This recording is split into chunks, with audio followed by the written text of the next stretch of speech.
to me.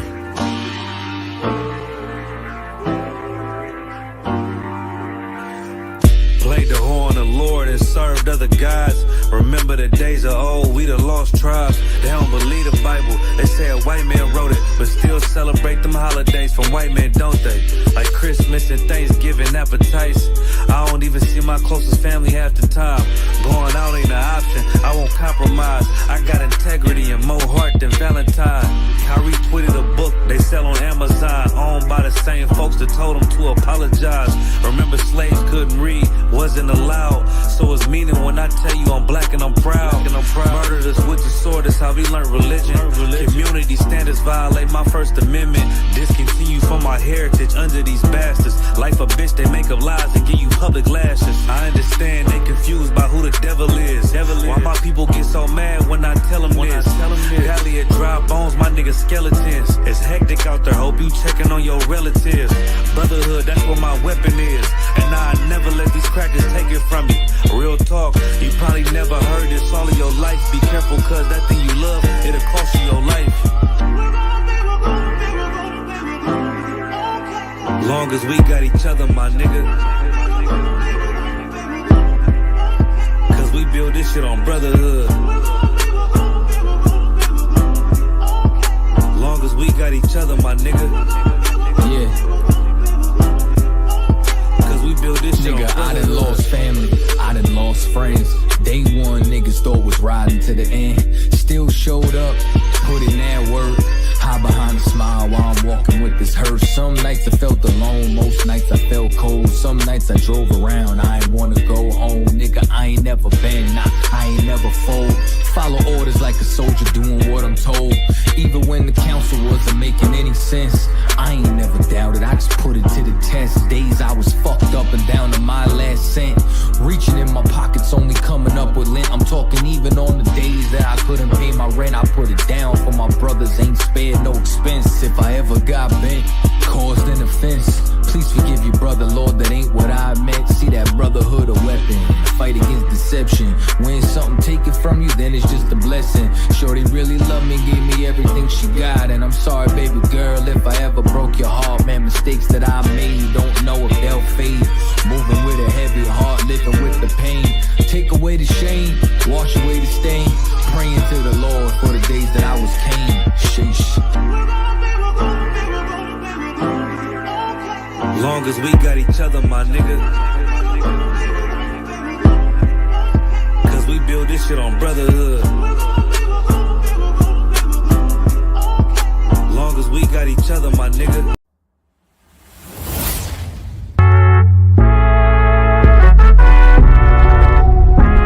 Whoop, whoop.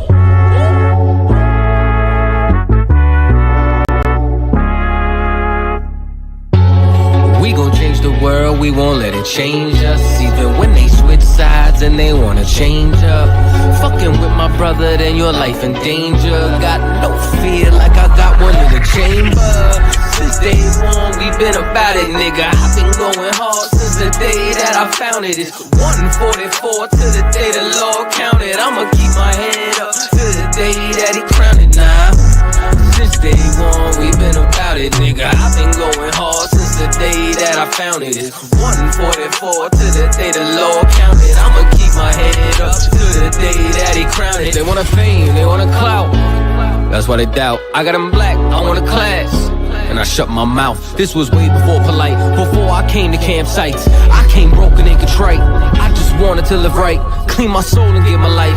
Had to give up all my vice. I got a fog out my head. I was raised from the dead. I put down that weed and I cut off my dreads. For before I could lead, I had to learn to be led. Now I'm a bad motherfucker. Walk around and I straight flex on suckers. No one specific, I'm talking to all of you busters. Straight from the gutter, me and my brother, we done long suffered. Now, running it like a conductor. Hebrew Academy, I'm the instructor. 14 written all on my cover. Men of war like we hopped at a Hummer. Look like you wanted my trooper could cut you. There is one camp, there is not another. One West, UPK. One West, UPK. One West, one West, one West, UPK. One what? UPK. One what? UPK. One what? One what? One what? UPK. Me and all of my yes, hold it, shit down, right here, all day. Shalom, wagwan, sa, passe, is we, them niggas, y'all too, sabe, hey. We gon' change the world, we won't let it change us. Even when they switch sides and they wanna change up. Fucking with my brother, then your life in danger. Got no fear like I got one in the chamber. Since day one, we been about it, nigga. I've been going hard since the day that I found it. It's 144 to the day the Lord counted. I'ma keep my head up to the day that he crowned it now. Since day one, we been about it, nigga. I've been going hard since the day that I found it. It's 144 to the day the Lord counted. I'ma keep my head up to the day that he crowned it.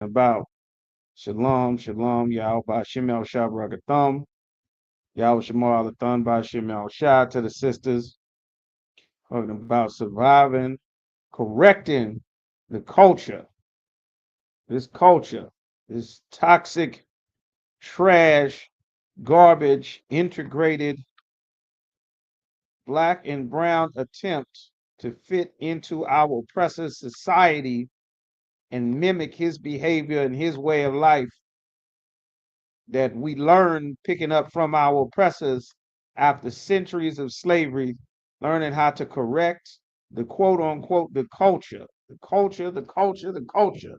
It's all you hear everywhere. The balloon pop channels, you understand the culture. Tonight we're talking about correcting the culture. What is the culture we supposed to be? We're gonna go to Jeremiah chapter 17 and verse 4. We coming out the gate smoking, so get ready. Jeremiah chapter 17 and verse 4. What is this culture? Well, the Lord said something about culture. You understand? The Lord said something about culture that we need to learn. Shalom, shalom. The Lord said something in Jeremiah chapter 17 and verse 4. See, we have some culture. We picked up culture. We picked up a ton of culture. The problem is we picked up a ton of culture from places that the Lord told us never to do. The Lord said this in Jeremiah chapter 17 and verse 4. He said, "And thou, even thyself, shall discontinue from thine heritage, from thy culture, from the way that we are supposed to live life as a people." The Lord said we would discontinue from our culture. You understand? That I gave thee. The Lord gave us our culture. The Lord gave us a beautiful and a wonderful culture that the vast majority of our people have never experienced and never heard of because we've been in other nations' cultures. We've been in Islam, Christianity, Egyptology, democracy, Rastafarianism, Buddhism, even the Jewish man's culture, pretending to be the children of God. We've even been and tried to join and become a part of their culture. You understand? And the Lord is against us from doing that. The Lord is against us from doing that. He said we would discontinue from our culture that I gave thee. And because we've discontinued from his culture that he gave us, and I will cause thee to serve thine enemies. The Lord said we would serve our enemies. That's an important thing we have to learn. Because by default, if we are not keeping the culture that the Lord gave us, then now we are taking the culture of our enemies. And an enemy has a purpose. That word is very important. What does it mean to be or have an enemy? What is an enemy? That's the first question of the night, y'all. What is an enemy? What's an enemy, y'all? Let's get that question up here on the screen. What is an enemy? The Lord said we would discontinue from the culture he gave us, and I will cause thee, meaning the Lord will cause us to serve our enemies in the land which thou knowest not. That's another thing about the culture we have to learn. We have culture, blacks, Latinos, Native American, whether you call yourself Caribbean or Jamaican or Latino or Central or South American or North American or Native American or Indigenous American. You understand? Sister Amanda, out the first to fire, she got one. What is an enemy? A person who one has hate for. All right. It's a nice the water, sis. Sounds good. Sister Azara Carr says someone against you or your cause. All right. Coming out with participation. There we go. This is an enemy. All right. We got a couple of answers. Someone that is against you and your cause is an enemy. The Lord describes to us what different types of enemies there are. We're going to keep reading. He said, I will cause thee to serve thine enemies in the land which thou knowest not. Meaning in a land that our forefathers did not know. Why does he say that? Because this land we don't know. We've been here for centuries. We've been in captivity for centuries. In North and South and Central America and the Caribbean, we've lived there for centuries, many, many years, many generations. We've been in captivity. But the Lord said, this is a land that we would go to that we do not know.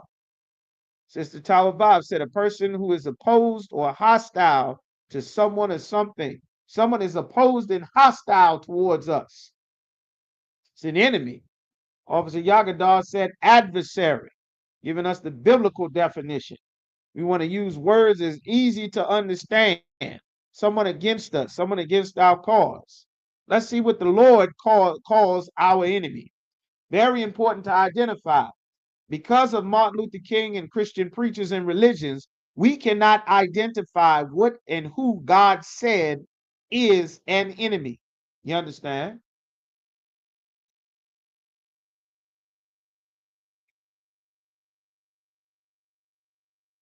All right. He said, for this is the reason why the Lord said we would serve our enemies, that we in a land that we don't know. For ye have kindled a fire in mine anger, which shall burn forever. The Lord said we made him angry. Why did the Lord say we made him angry, and who are our enemies? We're going to go now to Deuteronomy chapter 28. Deuteronomy chapter 28 and verse 68. We're going to jump straight to the end. Who are our enemies? This is our enemy right here. The Lord's given us our chief and primary enemy by description in the Bible. It's tied to our identity, tied to our history, tied to our heritage. If you do not come into the truth and you don't come into the ISUPK, your sons and daughters will never learn who God said their enemy is. There is no one to teach you. There's no one to teach your children what it means to have an enemy, how to live around an enemy, how to prepare for an enemy. You understand? They'll be unprepared. Like Shannon Sharp gets an illustrious football career, big, talented, athletic brother. After his career, gets an amazing show where he gets to interview stars and do stellar interviews and sit and drink cognac on his couch, being his big, goofy self. But there's something that Shannon Sharp did not learn. And it's very valuable education that the Lord said, you've made me angry, because the Lord gave us instructions that we have never been taught. We've been taught how to lift weights, how to play football, how to do so many things with the skills and abilities that the Lord blessed us with, but we have not learned how to navigate life around our enemies, and it will destroy everything that we manage to accomplish in this society. It has always destroyed everything that we have managed to accomplish in every society. It has always destroyed us not following the instructions the Lord gave. The Lord said this, who is our enemy? Deuteronomy 28 and 68. Next question here to the class. Who is our enemy? Who is our enemy? Come on, y'all. Who's our enemy? All right. It says, and the Lord shall bring thee into Egypt. Egypt is a Greek word, Egyptos, meaning bondage. In our language is matazaria. You understand? Yum meaning plural, because there was an upper and a lower Egypt. We stayed in a section of Egypt that was separate from the Egyptians. For hundreds of years, we stayed on the Hebrew or the Hyksos side of the country. We were known as shepherd kings. We did architectural work and labor and skills in the field and agriculture. We made them rich and wealthy and powerful. You understand? That is what an enemy is supposed to do. An enemy is supposed to oppress you. An enemy is supposed to get the benefit of your hard work and sacrifice. Sister Tazarah said the oppressor. That's right, sister. The oppressor is our enemy. Who else? Anyone not of the nation of Israel is our enemy. That's correct, sis. Sister Deborah. Sister Tawabab said the other nations. The other nations are our enemies. That is correct. Anyone that's not Israel is our enemies. You are absolutely correct. You sisters are right. The sisters are on it tonight. We also have many enemies that are amongst our own people that we must learn how to navigate. That the Bible teaches us how to deal with one enemy and how to deal with another type of enemy. They are rules, because in this evil and wicked kingdom, many of our people have turned and accepted the oppressor's ways. They've accepted this, and this acceptance of the oppressor's ways has become known as the culture. Every podcast, every TV show, it is the culture. That's all they talk about is the culture. For the culture, the culture, the culture. We're going to correct the culture today. Learn how to survive and navigate the culture, because it is destructive. It is cancerous. It has ruined the Black, Latino, and Native American community, family, household, and spirit. You understand? The Lord said he would bring us into Egypt or bondage again, a second time with ships. The world's greatest bondage with ships is the transatlantic slave trade, which is no longer in your kids' textbooks. They no longer teach about it in schools. They no longer talk about it for Black History Month. They have completely erased it altogether. For those of you that do not know, our Latino brothers also went into slavery with ships. You understand? The Tainos in the island of Puerto Rico, they went into slavery with ships. The tribe of Ephraim, the tribe of Joseph went into slavery with ships when the Spanish took them back to Spain. You understand? The oppressor from Spain, who's an Edomite, took them back to Spain. They trafficked millions of our brothers and sisters, even before, during, and after. They came and enslaved and took us from the west coast of Africa, the so-called tribes of Judah, the so-called Jews, Judah, Benjamin, and Levi, so-called West Indians, Haitians, and Afro or African Americans or Black Americans, as it's known today. You understand? We went into slavery with ships after the rest of our tribes also went into slavery with ships. The bulk of us taken from the west coast of Africa during that hundreds of years of period. The Bible has our history and our culture. And if you do not have anyone to teach you, if you're not in the UPK, you cannot learn what true Black, Latino, and Native American culture is. You cannot learn it. You won't learn how to have it properly. It'll be influenced by an oppressor who can rob, exploit, and destroy our people at will. All right?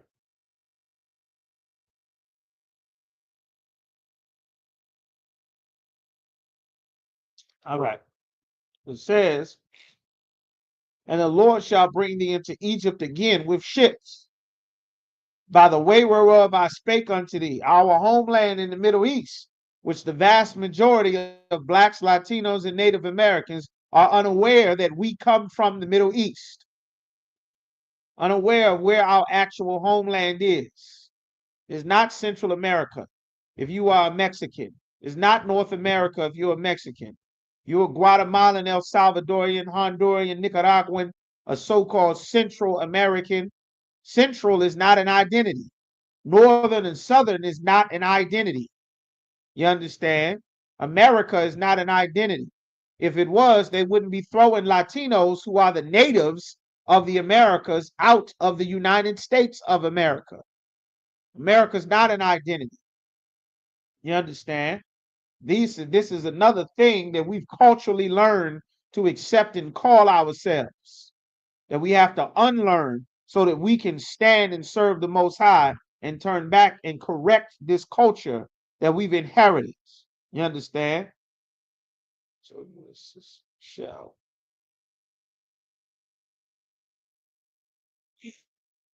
Should be Psalms 49. There we go. That's what I want. 49. All right. By the way whereof I spake unto thee, thou shalt see it no more again. And there ye shall be sold unto your enemies, for bondmen, for a slave man, or a man that has a price on his head, and bondwoman, a woman that has a price on their head. What are the jobs and careers that everyone is expected the Asian woman to do? What is the Asian woman's career? What's her career? The Chinese, the Korean, the Vietnamese woman, what is her career that everyone is expecting her to do? Let's get some.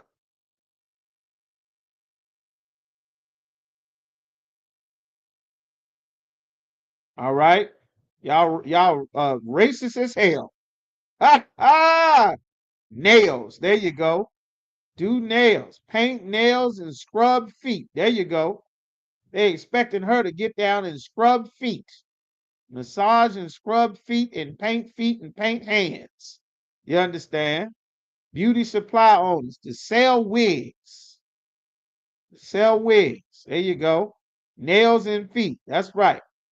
She was scrubbing hands, cutting nails, and painting hands and painting feet. That's her job. That's what she is expected to do. You understand? Says cook, massage. She doing massages. Y'all got Chinese women doing massage. I've seen that stereotype on the TV. I've seen this Asian massage, Asian massage. I've been around for a couple of decades. And outside of prostitution, I have never seen anywhere where Asian women is given a massage in person. I don't know anyone who's gotten a massage from an Asian. I know there are massage parlors in the black community. And you know who's in that community giving massages? Shamika and Tiara. That's who's in there giving the massages. Just her. You understand? Yeah, she's somewhere. She in the massage parlor only for happy endings. Maybe in China and Thailand and Cambodia, I've never seen an actual Asian massage parlor. Anyone that I know that have ever went in America and gotten a massage by an Asian woman. Never. I've met sisters that worked at massage parlors. Sisters doing their shift at the massage parlor, but never Mei Ling. I've seen Mei Ling in carryouts. I've seen Mei Ling at the foot scrub store. I've seen Mei Ling at the beauty supply store. All right. What is the expected career? You understand? What is the expected career for for the Arab woman? What is she expected to do? What's the Arab woman expected to do? What's her career?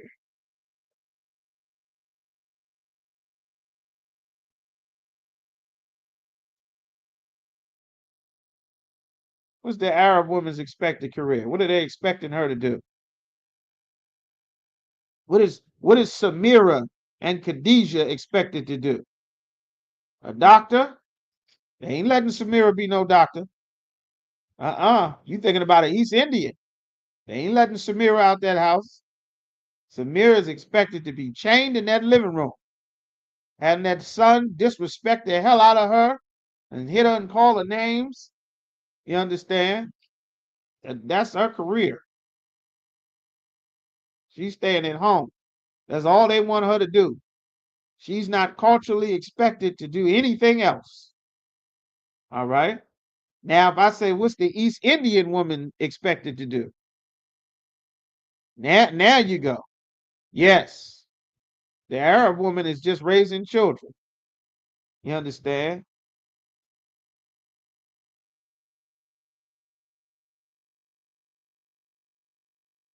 What is the East Indian woman expected to do? What is she doing?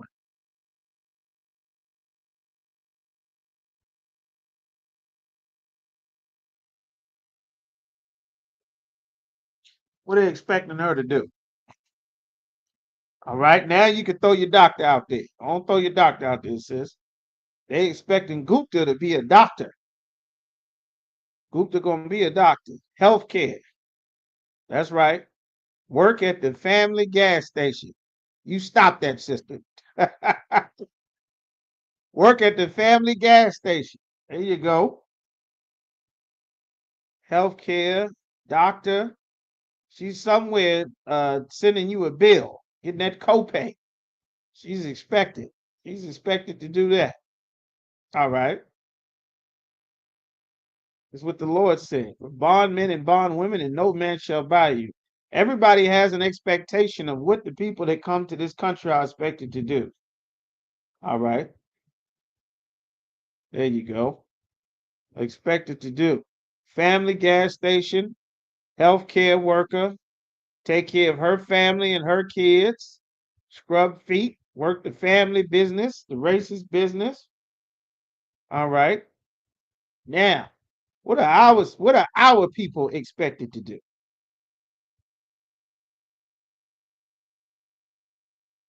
You understand?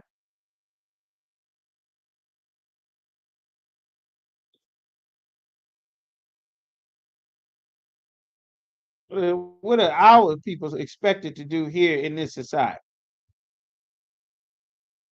What are our people expected to do here in this society? Be on welfare. You understand? Go to school and get a job. All right. Go to school, get a job. All right. Everything under the sun. Now we getting on it. The majority of the people on welfare are white people living in the mountains. I see y'all are very racist. All right. To have plenty of children. All right, I see this is going left. Y'all hold up for a minute. All right, we getting honest answers. Everything under the sun, twerk and have plenty of children. These are good answers. Have plenty of children. Be disrespectful. Be in entertainment. Yes, expect it. You understand? What else? Give me some more. Give me some more, y'all. We got more. You understand? Nobody is expecting a great deal. They aren't expecting a million things from the Arab, the African, the East Indian, the Asian woman. Nobody's expecting a million things from them. To be a nut, there you go. A CNA with a Nissan. Get a CNA and be a Nissan. All right. To steal, to be in charge, cashier, the housekeeper, fast food, call center, the reps, the nurses. All right. Let's see what we got. To wear the Arab and East Indian woman's hair. All right.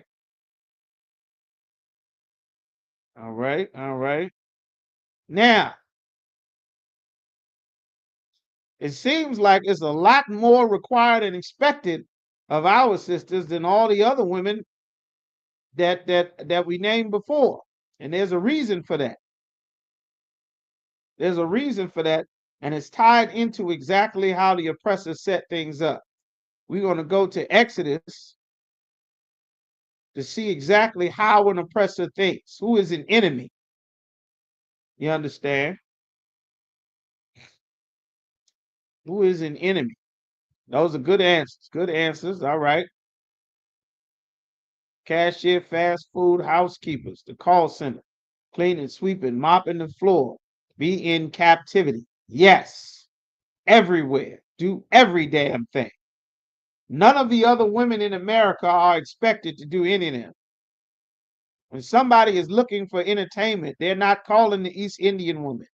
They're not calling the Arab woman because she sings so well, because she teaches the latest dance moves and she's leading and trending in style and fashion and singing and art and music. They're not looking for her. They're not looking for Mei Ling. They're not looking for Gupta. They're not looking for Samira. They ain't looking for none of them. You understand? How and why is this? The Lord said we would go and lose our heritage, and then our nation would be a requirement of us that the other nations of people did not want. They wanted to deal with us a certain way. Exodus chapter 1, we go into in verse 7. See, the other nations of people, they're doing things that is expected to strengthen them. We have a culture that we inherited from those nations of people that is not about strengthening us. And this is where it comes from. It's not about strengthening us. All right. Exodus chapter 1 and verse 7 says, and the children of Israel, that's us. That's you. That's your name. Not Mexico, Jamaica, Puerto Rico, Dominican, El Salvador, Cheyenne, Shoshone, Navajo, Cree, Native American, indigenous person, none of that. Haitian, that's not your identity. Brazil and El Salvador, Honduras, Afro American, African American, Black American, Hip Hop American, Gen Z American, every damn name under the sun to try to identify you because thou has discontinued from your heritage. Shalom, brother. All right. It says the children of Israel were fruitful. That's one thing we do in captivity. We're fruitful and increased abundantly. Before we took on the full brunt and damage of our oppressor's culture, we were fruitful. There were tons of us. We had big families. We didn't have a huge amount of money, but we had bigger families than the ones that we have now. It was an average about 4 kids per household. Granddaddy had 2 households at least. You understand? It says the children of Israel were fruitful and increased abundantly and multiplied. It says we increased abundantly. For those of you who may have been younger, who may be, I say, under 30, you probably grew up under 30. You probably grew up without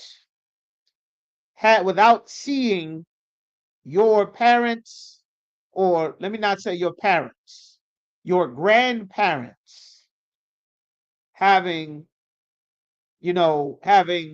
crops growing in the front and the backyard, having corn growing and cucumbers and beans and snap peas and bean stalks and corn and lettuce and greens and tomatoes and onions. You understand? And carrots and potatoes. You probably never saw that. Well, that was the standard practice for our people before we became more integrated and filled in these cities. These cities were made by oppressors. And then once desegregation came about, the oppressors started to leave the big cities, and we moved into the big cities. After the Civil War, we migrated up north to leave the South, and the land that we had been working, we took the skills and the labor that we had from centuries of slavery. That's why America made labor unions, so that the skill and the trade of being a plumber and a mechanic and a stone mason, which is a bricklayer, which they now call construction workers, all of these skills we've had since slavery, and they were passed down not only through your family, through your uncle, through your father, through your brothers. They were passed down through your blood, through your genetics. You were predisposed as to who and what skills were naturally a part of the makeup that created you. All of the skills from sewing and crocheting and weaving and braiding and field working and caring for animals and making a home, making things pleasant and sweet and livable, taking the bare minimum and doing absolutely the most with it. If you take and bite into something that's bitter, most people will not keep something that's bitter. It's not sweet, it's not pleasant, it's not comforting. Slaves took lemons and made damn near the most popular drink of all time next to sweet tea, which is damn lemonade. You understand? They took a lemon and made lemonades. You understand? Took flour and made bread and dough and cakes and pancakes. You understand? And did amazing and wonderful things with the skills that were already a part of who you were. When the Bible talks about in Proverbs the 31st chapter, what is a virtuous woman? You understand? Is not a woman that everyone then had sex with and looking to have sex with you. That's not a virtuous woman. That's not a woman whose price is far above rubies and valuable. A woman who has skill and ability that can work with her hands. You understand? That is pleasant to be around. That's what made a woman. That's what made life great and sweet and wonderful. To our oppressors who had infant mortality rates, they subtupled in what they were able to do because of how well blacks people took care of them in slavery, how well Native Americans took care of them after they decimated the tribe of Gad and Reuben and Issachar, who are the natives of the rest of the United States. From the Midwest all the way over to Texas to California, that belongs to Mexico. You understand? That was our skill, making a place a home, making a city in a desert. You understand? And we did that and we grew and excelled everywhere we went. And this is exactly what we did in ancient Egypt. It said, and the children of Israel were fruitful and increased abundantly. We increased. We grew our own food. We made the best recipes. We had skill. We knew how to butcher and slaughter a lamb and cook and season food. I'll give you another one. In captivity, in slavery, we had to eat the bare minimum of the scraps that our oppressors did not want to eat because they didn't understand, they didn't know what or how to prepare dishes because they come from cavemen. You understand? And we took something that is now one of the most expensive and the most sought after dishes that most people would not realize come from the absolute last thing that anyone would think to try to turn into food on a lawful animal. You understand? Who here knows what I'm talking about? Who know what I'm talking about? Let's see how black y'all are. Not fried chicken. Everybody know about that chicken now. That was a good guess, but not fried chicken. But you're right. We taught the world fried chicken. And now the Koreans call it Korean fried chicken when they learned from black soldiers in the war. In the Korean War, now they call it Korean fried chicken. You understand? Okay, let me just show you. I see y'all might need some clues. I'm gonna show you. When you get an animal to eat, the last thing you thinking about eating, hold up, give me a minute. Come on, y'all. Where y'all at? Where y'all at? Ain't no Levites in class? And we gotta find some Levites, Gab. We gotta find some Levites. Huh? What's this right here? This thing right here. You understand? This thing right here. The liver, there you not chitlins. We talking about lawful stuff. But you right. The oxtail. The chitlins is unlawful, but you right. We took what they didn't want of the pig, and we're gonna get into that too. But the oxtail, chitlins is still dirt cheap. The hog is still dirt cheap. That's the cheapest meat you can buy in the store is that pig. And it's everywhere. But those are good guesses, y'all. The answer right here. I thought it was some Benjamites in here. Benjamin, I'm ashamed. Where are you? Where are you, Benjamin? This thing right here. You see this here? Thousands of pounds of good meat. This right here. You see this here? That's what we took. We took this and turned that, all that thousands of pounds of porterhouse and sirloin, all the good cuts of meat that the oppressor would keep for themselves. Well, we took the cuts of meat that nobody wanted, that nobody thought was anything. Nobody thought this was anything. They threw away the scraps, and this is what we were left to work with. We were left to work with this. You understand? They call it oxtail. You understand? Oxtail. This right here. The tail of an animal. The tail of an animal. Probably one of the most expensive meats that you can find in the grocery store is this thing right here. A cow's tail. We took that and made it into the most expensive and sought after dish. You see this right here. This is the literal tail of the animal. And we took it, and now look at that oxtail.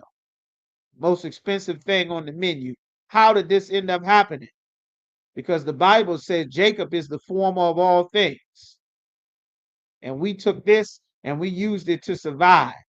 We also did some things that we were not supposed to do in our desperation and survival, learning a culture from the other nations of people. This is the ox's tail right here.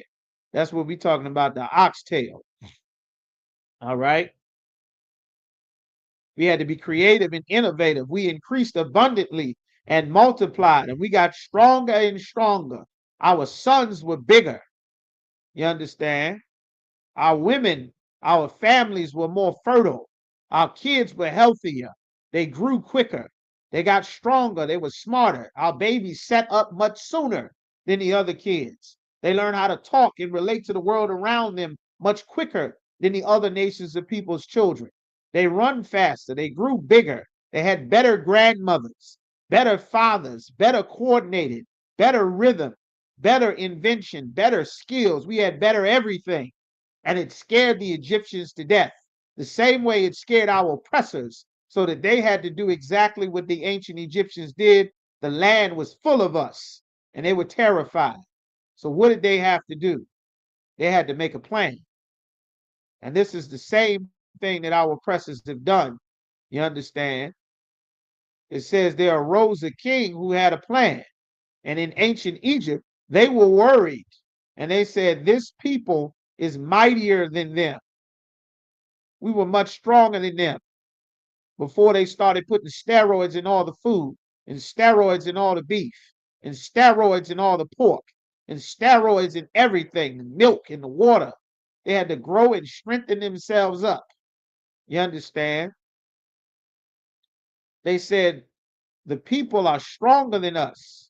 They're mightier than us. It's more of them. They make more children than us. That's why they're terrified of our Latino tribes. They didn't convince many of our people under oppression, underneath of the oppressor, to stop having those big families that our fathers and that our grandfathers and grandparents had for all the generations coming out of slavery. You understand? Our forefather Jacob had 4 wives and 14 children. You understand? Sons and daughters full of power and authority. You understand? And our oppressors said, let us deal, verse 10, and let us deal wisely with them. They had their wisdom. Let us deal wisely with them, lest they multiply. They wanted to stop us from multiplying, and it come to pass that when there falleth out any war, they're concerned about war. You understand? A free man is concerned about war. Our people are not concerned about war. The Chinese, Arabs, Africans, East Indians, and Asians and Europeans, they are all concerned about war. You don't understand that war is happening. A trade war, arms war. You've already been conquered as a people. It's a part of the culture to be a Christian or a Muslim. Well, that comes from you being a spoil of war. What we are doing in the UPK is a free man's thing. You understand? Hebrew Academy is about being a free man and a free woman, because you will never obtain freedom without an army to protect your freedom. That's what free men understand. That's what your sons and daughters understand, why they go to join street gangs and commit crimes, because they know that there is no security without an army. The Christian church has taught you that singing and dancing, and the men who live closeted alternative lifestyles that really like to have SA children that you think are men of God, because they don't put things in their proper order and let women run all over every goddamn thing until the city is destroyed. You think our people believe that they are men of God. And because of that, everything is destroyed and out of order. But the Lord has a solution. Our oppressors dealt wisely, fearing they join also unto our enemies and fight against us. So get them up out of the land. You have to understand that your oppressor does not want you around them. They don't want you with your better than theirs, that smell better than theirs, that are more, sing better, that do better with more, with less than what they can do with more, unless they burn down our towns and flood our cities and kidnap and unalive and turn our women against us and turn our sons against each other. They have to. And that is what we call today the culture. That's what became our culture because of Martin Luther King and integration and Christian preachers never teaching us what's in the Bible. You understand?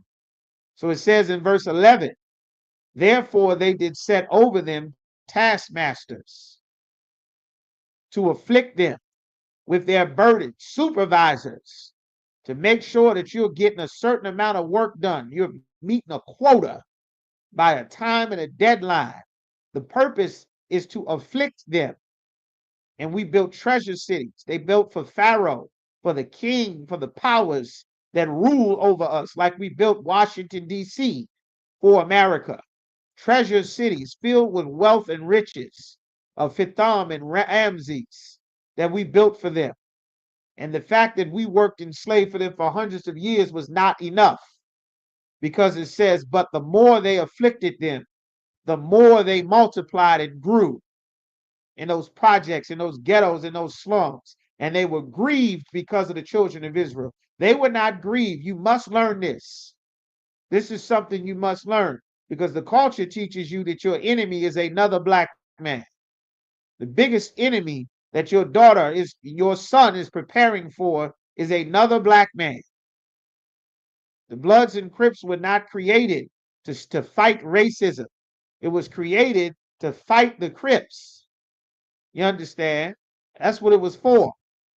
It wasn't built to take care of and secure the community. It's about stealing cars, breaking in houses, breaking jaws, being bullies, forcing people to join you. You understand? And terrorizing. Said taskmasters were our own people. Yes. The cracker that you hear, that term cracker, well, the oppressors commonly used another slave to whip rebellious slaves. You understand? They used another slave to punish rebellious slaves. You understand? That's originally who or what a cracker was. You understand? You understand? So he said, but the more they grew, the more we multiplied. They were grieved. They're not grieved because of your crime. They're not grieved because of the crime. Everybody talking about illegal immigration, this terrible crime, and America's in danger. Jeffrey Dahmer was not from Venezuela or Haiti. John Wayne Gacy was not from Venezuela or Haiti. The vast majority of the crimes and the criminal convictions, despite the 20 or 30 brothers that they show you on the news and on all the news highlights and the TV shows, are not black people. They're not Latinos. disproportionately innocent brothers and sisters end up too poor for proper legal counsel, like Khalif Browder. And then once you end up in the bullpen in the Shark Tank, you end up catching more violent felony crimes just to not be a victim incarcerated.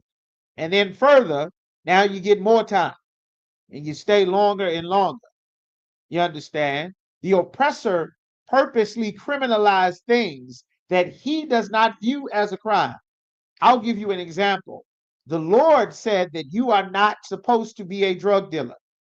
And this punishment that came from us being drug dealers came from the Most High. The scripture says, suffer not a witch to live. Drug dealing is witchcraft, pills and PCP and LSD and Percocets and weed and Molly. And you understand, all of these drugs. And the Lord is fed up with us getting high. And he has been for many centuries. And because our people refuse to stop, and because our oppressor has a culture of being a drug addict that our people took on during that hippie movement, that free love movement in the 60s and Vietnam era, we really took and got a hold on it. And the more we became integrated, the more show business introduced us to our oppressor's lifestyle of heroin and taking pills and popping pills to get the party started, and free base and cocaine and huffing paint and glue and LSD, which the CIA created, and cocaine, which the CIA created, and heroin, which the CIA created. All of those drug addiction waves that swept through and poured directly by government policy into the Black and Latino community here in the United States and all throughout Latin America. They poured the same drugs and created the subsequent drug cartels that became the division of the same drug trafficking trade that the regular street gangs in America, your Hispanic, your Latin King, Bloods and Crips, Dominican, Haitian gangs, so forth and so on. All of this was systematically planned by our oppressors. Why? Because we were too strong. The scripture says they were grieved because of the children of Israel. They were not grieved. The water, my video was buffering, and I wanted to, no sweat, sis. They were not grieved because of the crime. No one was grieved because of the crime. They were not grieved because of how much America gets filthy rich off of every homicide. One homicide in the Black community, because that's the only opportunity they actually make money, is mass piling the police in the Black and brown communities. Because when you go to the oppressor's community in his little towns of 10,000 people and 20,000 people cities, he doesn't have a gigantic police force where they are around every corner, all at the 7-Eleven, all at the gas station, all waiting for your kids to get out, all at the mall, all in the schools. They're not over policing them. How did that happen to us? Because our people stopped following the men of the Lord and they turned to America to solve the problems, because the civil rights leaders told us to integrate. So now the same policing that everyone is complaining about, the police are too rough. They killing my son. They beating everybody at traffic stop. They broke grandma's jaw at the gas station. They ripping the dress off of sisters at the damn searches on the side of the road. Everyone is complaining about this, but Black Christians who loved America, who go to church every Sunday, all throughout the 90s, begged every nigger mayor all across America for more policing, more officers. We need more police. They begged for that. The same police that put their knee on what's the name's throat, on George Floyd's throat for 10 minutes. The same police that strangled that strangled Eric Gardner and put 10 bullets in Walter Scott's back and then threw the taser on his dead body. The same ones that beat what's his name, Rayshard Brooks.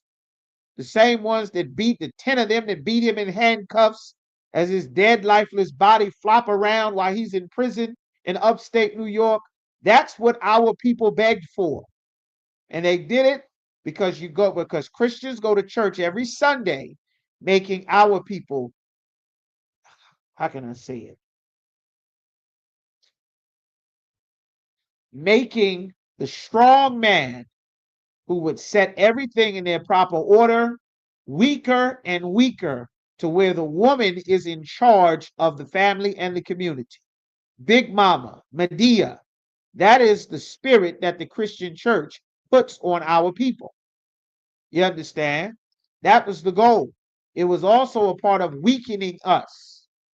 You understand? Any political movement that came along, they were able to filter it all through the Christian church to disseminate it from Big Mama to all the kids that she ended up taking care of after our families were destroyed into the minds of everybody else. That's right, sis. Excellent. Sandra Bland called 911. What was the sister that they killed in her house? The sister that they killed in her house, the oldest sister, when the two white men were sitting in her kitchen and they shot her repeatedly in the face in her kitchen. And she said, I rebuke you in the name of Jesus. She did that same stupid magical garbage that they did when Dylan Roof went in that church in South Carolina and executed everybody one by one. Sonia Massey, that same magical Jesus gonna work it out garbage that the Christian church has been teaching us since the plantation, that does not work. That the whole basis of Jesus working it out is you believing that the white man's money will magically show up and make life better. When in reality, if we were strong as a people, the way that the Lord said, which is only the ISUPK is doing and building, we wouldn't have this problem. Because Sonia Massey would be able to call the ISUPK Shamar department, and in whatever city or state she's in, some camp leader could have sent 4 or 5 brothers from the Shamar team to check on Sonia Massey. But because we integrated and joined our oppressors, you dial 911 and 2 Klansmen with badges show up and shoot some old lady in her face 10 times in her kitchen while she make tea trying to get her nerves together. You understand? That's the culture. No other race of people in America is depending on someone else to police their children in their culture. Chinese culture is not looking for 911 to police their children. The East Indian, Arab, and Asian culture and African culture is not looking for 911 to take care of your badass kids that's in the street fighting, that's yelling in the goddamn hallways, that's having sex in the goddamn stairwell, that's smoking up and getting high, skipping school, bringing guns and knives to school, joining gangs and stealing cars, becoming Kia boys. It's not 911's responsibility to be your goddamn babysitter. You understand? And that became our culture because the Christian church and our oppressors destroyed and made our men too weak and too soft to have authority. They destroyed it with feminism and abortion and the women's empowerment movement, and it was systematically done just to destroy us. This scripture here, while we're spending so much time on it, it says in Exodus 1 and 12, it said, the more they afflicted them, meaning they were hurting us, the more they multiplied and grew. We still continue to grow and multiply. And they were grieved because of the children of Israel. Our oppressors hate to see our people successful. They don't like you being successful. They don't like you winning. They don't like you living a better quality life than they can live. They feel like they're being cheated as white people, as white men, because you are able to afford a better life than they are. They believe instinctively that you should be beneath them because this society, unlike your world, does not teach you. Their society was built off of oppressing your people. That's how they got banks. The government gave them subsidized loans to get those homes and houses. The government got money to give them subsidized loans to get businesses and houses and banking that they would not give to black people through redlining and Jim Crow. They would not allow you to start a business. They wouldn't allow you to get grants for homes so that you can create and flourish in suburbs for generations after you came out of slavery. They would not give it to you. You could not get government assistance and housing assistance as a family. You could only get it if you got rid of the man. You understand? If you got rid of your husband that was going to keep your family in order and they gave the woman all the resources, they knew that the family would be destroyed. This was their plan because the more they saw you grow, the more it showed that they needed extends, that they had an inferior rod. The more they seen you being the ladies' man with all the women, it showed them they didn't have the flavor. The more they seen you sliding on National Bandstand and Soul Train and see you at the parties grooving and making dances, they knew they were lame. They were weak. They doing steroids to be Mr. Olympia, and your teenagers eating bad food in the ghetto is pumping and lifting weights, getting just as big as their adult men that's elite athletes. And they knew that they were inferior, that they needed drugs. Like Arnold Schwarzenegger was on steroids, and all the wrestlers you looked up to are full of steroids, that you thought it was their natural physique on TV, that they've been shooting steroids. And once they get off steroids, they're 1/5 the size that they were all their career. You understand? That the skills that you had, that they made labor unions so that your sons couldn't learn how to be a mechanic and a plumber and an electrician and a welder and a mason and a bricklayer and a farmer. Everything that ran a city and community, your sons and daughters could not get the family secrets passed down to them. They had to go sit in walls and take standardized testing set up by oppressors and performance learning assessment set up by oppressors to try to make you be something that none of your family ever was. Your grandmother was not, your great grandmother was not, your great great great grandmothers and grandfathers were not these things. Then they tell you you could be whatever you want. And they just sit back and watch it all fall apart. Everybody confused. Nobody know what to do. Everybody scattered to try to find a straw to make a goddamn brick. That's what the Egyptians did to us. And that's what the oppressor did, the same thing. They are hurt by your success. That's why they burned down your towns and flooded your cities, like Seneca Village and the Devil's Punch Bowl in Mississippi and in Alabama and Louisiana. They did this everywhere. And you must know that because the culture will tell you that your op is your brother. That's who you fight. That's who you prepare for. That's who you prepare to go to war and go to battle for. When in reality, there's an actual enemy who is your oppressor that God said you'd better prepare for. That God said you better teach your sons and daughters diligently my rules because there's an enemy who's seeking to devour them. That Shannon Sharp at 50 years old, he don't know not to mess with young white girls. Tiger Woods ain't never learned not to mess with young white girls. That's why he lost his golfing skills, his golfing money, his Buick money, his Gillette razor money, $500 million some bed wench nanny got because he never learned what God wanted us to learn. He learned the culture. You get him back by having sex with him. That was Martin Luther King's philosophy. That's the culture. You got to get rid of that, man. This stuff is garbage. The Lord forbid us from doing that. We got a question here. Officer Yaraj says, Salaki, sir, I have a question on Matthew 5 and 23. What is a gift that is brought to an altar? It's very simple. I think this is saying if your brother offend thee, go to he and he alone. It's saying this. It's a metaphor. There was a physical gift that would be brought to the Most High in the days when we had our temple.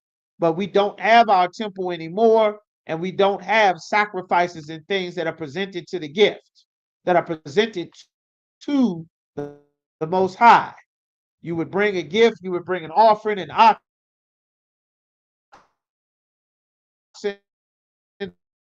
whatever, a peace offering, a drink offering. We would do that. but we don't have the temple anymore, concerned with thinking you are doing something for the Lord and you hate your brother.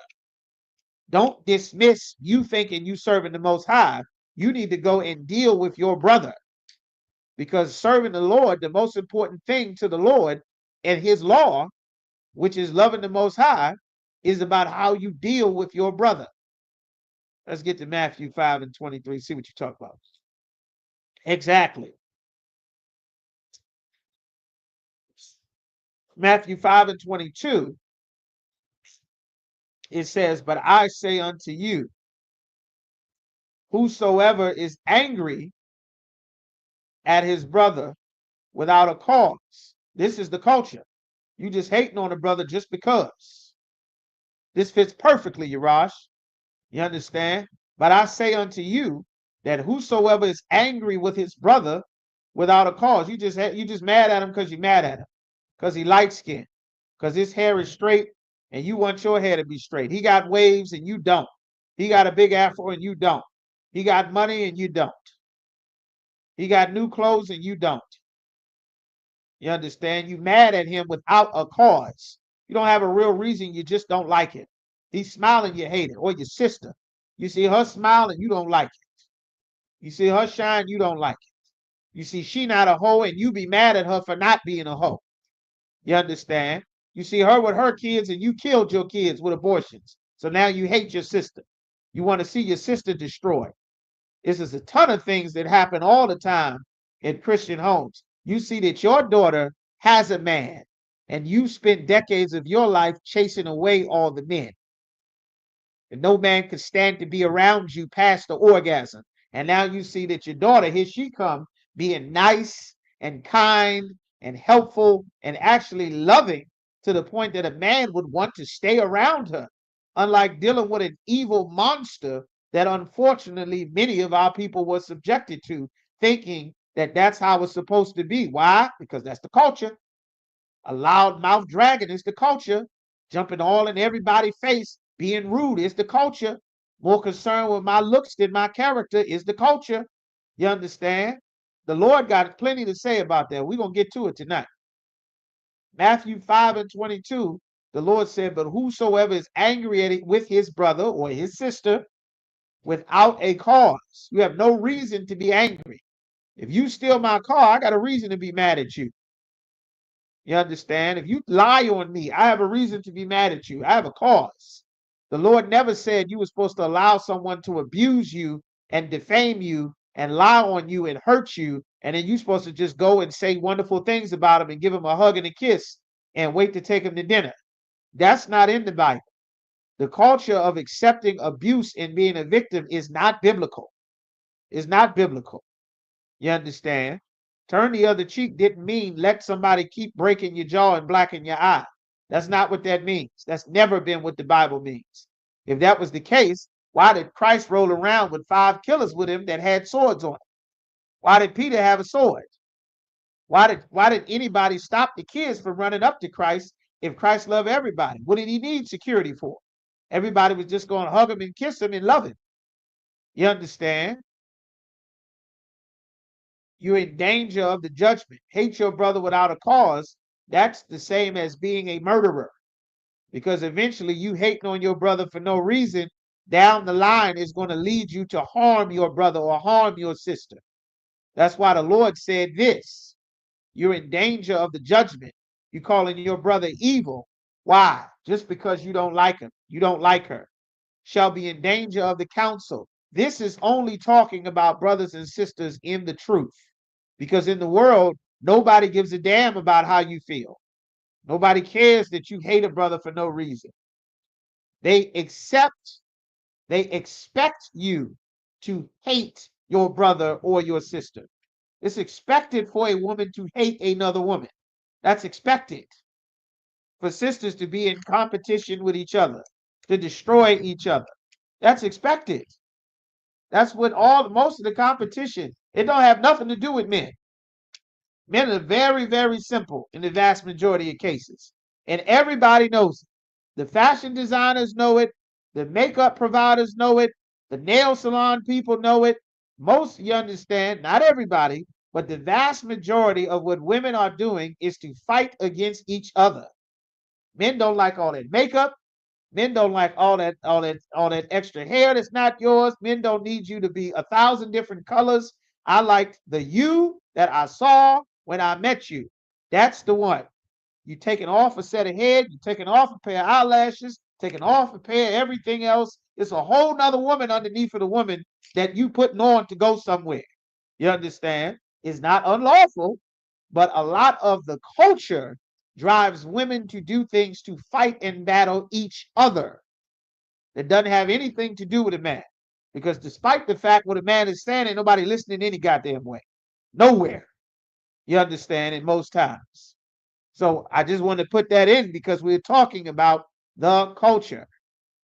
They've cheapened what it means to be a brother and a sister. They've cheapened being a woman so much, just as a sidebar, that men are able to do the same process that women have been taught by alternative lifestyle fashion designers, that this is what it means to be a woman.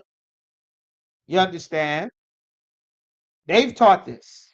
And because of this, now that same man who's been getting coached on being a better woman since elementary school by all of his female friends is now going to get the same makeup, is going to get the same eyebrow treatment, is going to get the same lashes, the same wig, the same nails, and they're going to cheapen what it means to be a woman, a wife, a mother, and a sister, and reduce a sister down just to genitalia, which is exactly what the alternative lifestyle man wants because he hates a woman. That's what the preacher wants because he hates a woman. That's what a pimp wants because he hates a woman. He wants to destroy you, to take you away from the purpose that the Lord created a woman from the very beginning. And then you find out that it doesn't work after 60 something years, and everybody's on the internet saying about how they regret it and bought into the lie that the culture spread. This scripture here, what it's talking about is hating your brother or your sister for no reason. They've done nothing to you. You see this a ton in high school, middle school, elementary school. You understand? Most of it's about nothing. But in the truth, you are not allowed to hate a brother or sister without a cause. You will be in danger of the council because the things that you will do because of the hatred for your brother or sister, you'll get called out on it. You are not supposed to listen to another brother or another sister sit and tell you all the bad things that they hate about another brother or sister. That's against the Most High. You are not supposed to, no brother or no sister is supposed to be able to come to you and say, you know, I'm a dog. That sister, man, I can't stand that sister. The way she do this, the way she that. Who she, you know, Anna? I can't stand Anna. I can't stand her. And she always doing this and doing that. That nobody is supposed to be able to get comfortable coming to you, telling you how much they hate another brother. You don't believe what this brother did to me, what this brother did. And he said that. Well, did you talk to the brother? No, I ain't talking to him, man. I ain't going to him telling him, no, well, this is what's required. Did you talk to the sister? It don't sound like the sister did anything to you. It just sounds like you hate the sister for no reason. Did she do something to you? If she did you go and talk to her?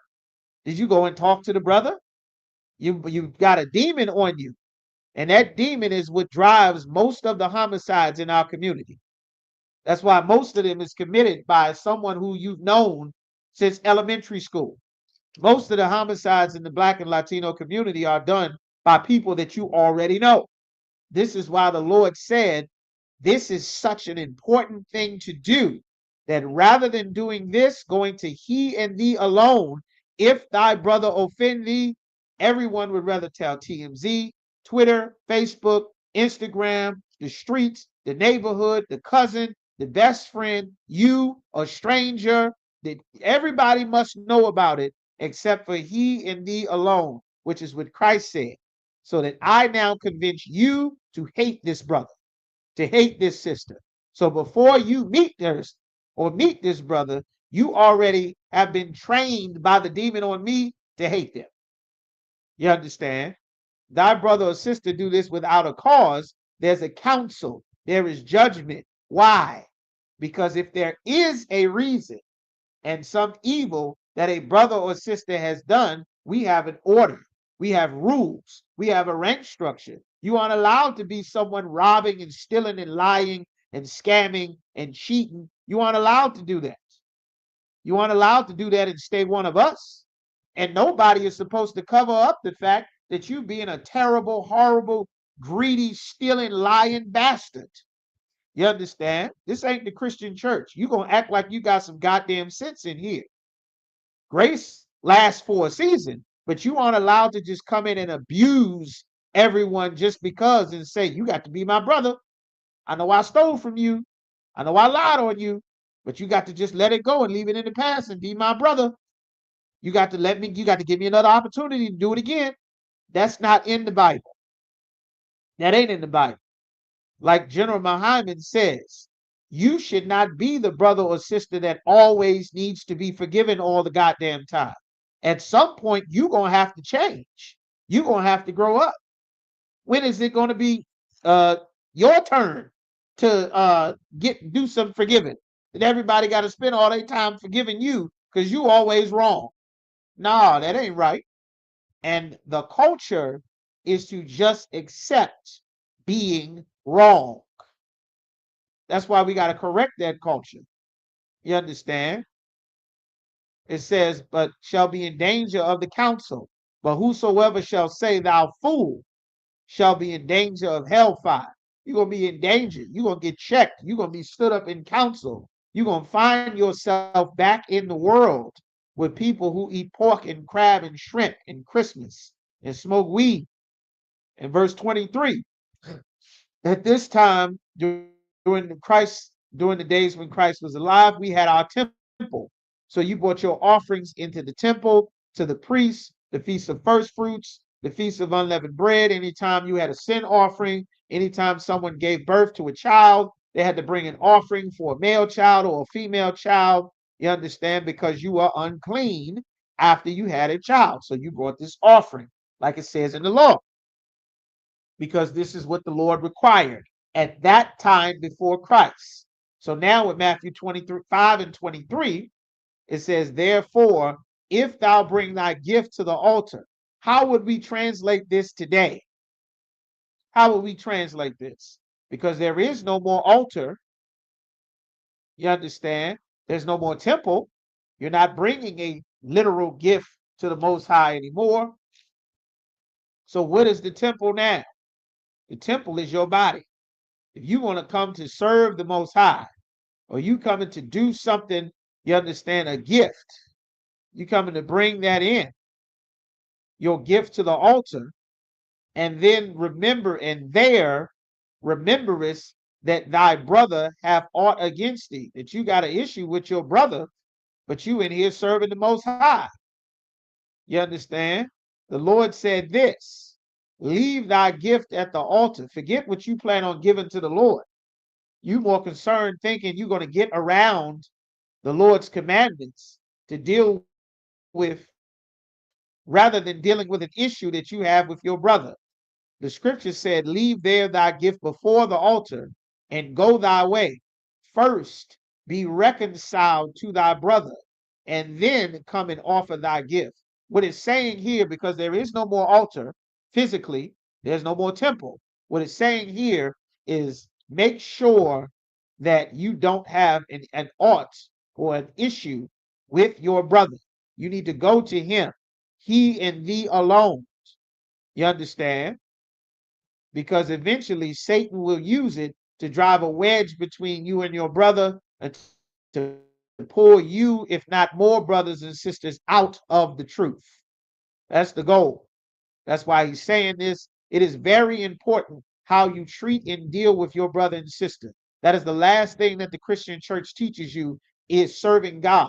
Serving God is you and your personal relationship with Jesus. The actuality of serving God is you loving the Most High, means you treat your brother and sister according to these rules that the Lord set up. That's what it means. It's very specific definitions for all types of scenarios. That's what it's talking about. That was a very good question. That's what it's talking about. All right. It's not, you don't have an actual physical gift per se, but the serving of the Most High. The goal of this parable is to make sure that if you have an issue with a brother or sister, that you're able to go to he and thee alone, and that if you are not hating your brother and sister without a cause, you understand? That's what the scriptures say. There are plenty of causes. There are plenty of reasons. You understand?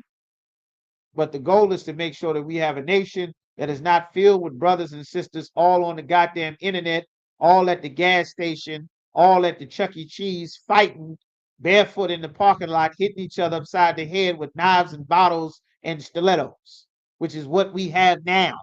You understand? So now we're going to go back.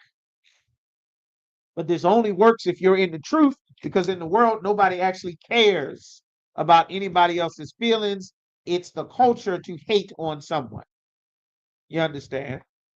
So we're going to drop that. Let me know if that answers your question. Let's get some more. Where were we? For here. All right. So we went into captivity. Where were we? Where were we at? All right. Message. That's right. That's right, sis. Matthew 18 and 15. Nobody should be comfortable. If you are a brother or if you are a sister and someone is comfortable coming to you to tell you about all their issues they have with another brother or sister, they do not respect you. They know that you are the right person that will allow that demon to go and express itself on you, and it will never meet any wall of resistance. They know they can come to you. You understand? They say, you need to talk to that sister. You need to go talk to her. You need to go to he and thee alone. You need to talk to that brother. They should not know, they should not be able to come to you and tell you how much they hate another brother or sister. You understand? And you sit there and listen for 10, 20 minutes, an hour and a half. If any brother or sister is doing that to you, you need to learn something about yourself. You understand?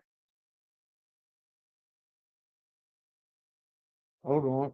Okay, there we go. All right. Oxtail. What else did we get for the culture? Psalms chapter 49 and 11. Hold on. This is what the scripture says here.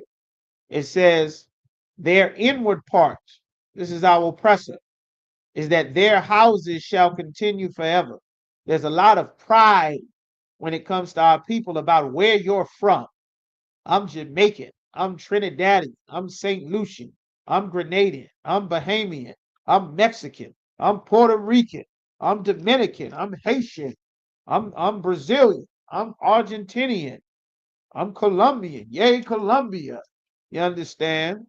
I'm Cheyenne and Navajo, and I'm Dene and Comanche. There's a lot of pride about all of these titles and things that don't mean a goddamn thing to the Most High. Every single one of these names that we have are a substitute for the name that the Lord gave us. None of those people, none of those identities comes with the protection of the Most High. Being a Mexican, being a Haitian, being a Latino, a Hispanic, a Negro, a colored, an Afro, an African American, a Native American, Indigenous American, none of those things protect us from getting killed at traffic stops. None of those things protect our children from being molested by preachers when you go to church. None of those things will stop our sons and daughters from living an alternative lifestyle. None of those things will stop anyone in our family from getting a life sentence in prison or joining a street gang or dying of a drug overdose. None of those things will teach us our identity, where we come from, what is our language, how are we supposed to live our lives. None of those things teach us any of that. We got too much pride and too much emphasis about things that are not ours. You are called a Latino because the oppressor from the Latin kingdom, which is Rome, and the Latin speaking white men from Europe, French, Portuguese, Spanish, Italian, all of their Latin languages that came and oppressed the children of Israel in North, South, Central America, and the Caribbean. They are the reason that you are known as a Latino. It's nothing about freedom. It's because they enslaved your forefathers with brandings and whippings and torture and pulling out fingernails and burning feet in hot coals and drowning people in the river and nailing people to crosses and burning our families alive in houses and feeding our babies to alligators and tying us to the bottom of ships to sell us all across the triangle transatlantic trade. That's how you became a Latino. How we became an African American. In the west coast of Africa, we were known as the Jews, the Hebrews. There's so many different places all throughout West Africa with Hebrew names and Hebrew words. Judah, Yudah, Huda, Wida, all over West Africa, because that's where we were for centuries. We were not Africans. We were not one of them. We had the dominant and superior culture and built great empires, and they took the entire thing over because of the curses that are upon us for disobeying the Most High, that the Lord swore would happen in Deuteronomy, the 28th chapter. That's our identity. We have to now fight to get our way back to our identity. That's what we're doing in the UPK, and it is the opposite direction of where the culture is sending us. How? Psalms 49 and 11. Their inward parts, this is what our oppressors think, is that their houses shall continue forever. How does our oppressor's house continue forever? Because James has a son, and you'll be Jameson. That's your last name. Smith, you'll be Smith and continue the Smith family lineage. You'll be William's son and continue the Williams sons lineage. You understand? You'll be Ramirez and Martinez. You'll be Daniel. You'll be Castillo. You'll be Obreo. You'll continue their heritage. You'll speak their language. You'll take on their cultural affinities. You'll take on their gods, their white gods that they stole and made duplicates from the ancient Greeks and Romans, who took it from the Egyptians, who took theirs from the ancient Babylonians. And you'll worship fertility goddesses like Ishtar and Maya, and you'll worship, and before you know it, you'll be praying to the moon. You'll worship the sun god on Sunday. You'll be praying to pictures of oppressors, of white women and white men, statues and the stars and the bulls and everything that God told us not to do in the Bible, because you will be continuing the oppressor's culture and his heritage. He made you a Puerto Rican, a port of riches. That's all you are. Your identity is a port of riches to be exploited by the oppressor. He made you that. He named you that. He named you Afro-American, a hairstyle, American, an Italian map maker, an African, and a Roman general. That's what Africa means. Roman general Leo Scipius Africanus defeated African warlord and general Hannibal in the Second Punic Wars to gain access to North Africa. And the native African tribes showed them on the west coast of Africa where the tribes of Israel, where the Jews who fled our homeland in the 70 AD destruction, they showed them where we were, in a place called Ghana or Ganan, which is a Hebrew word to defend. We made those places.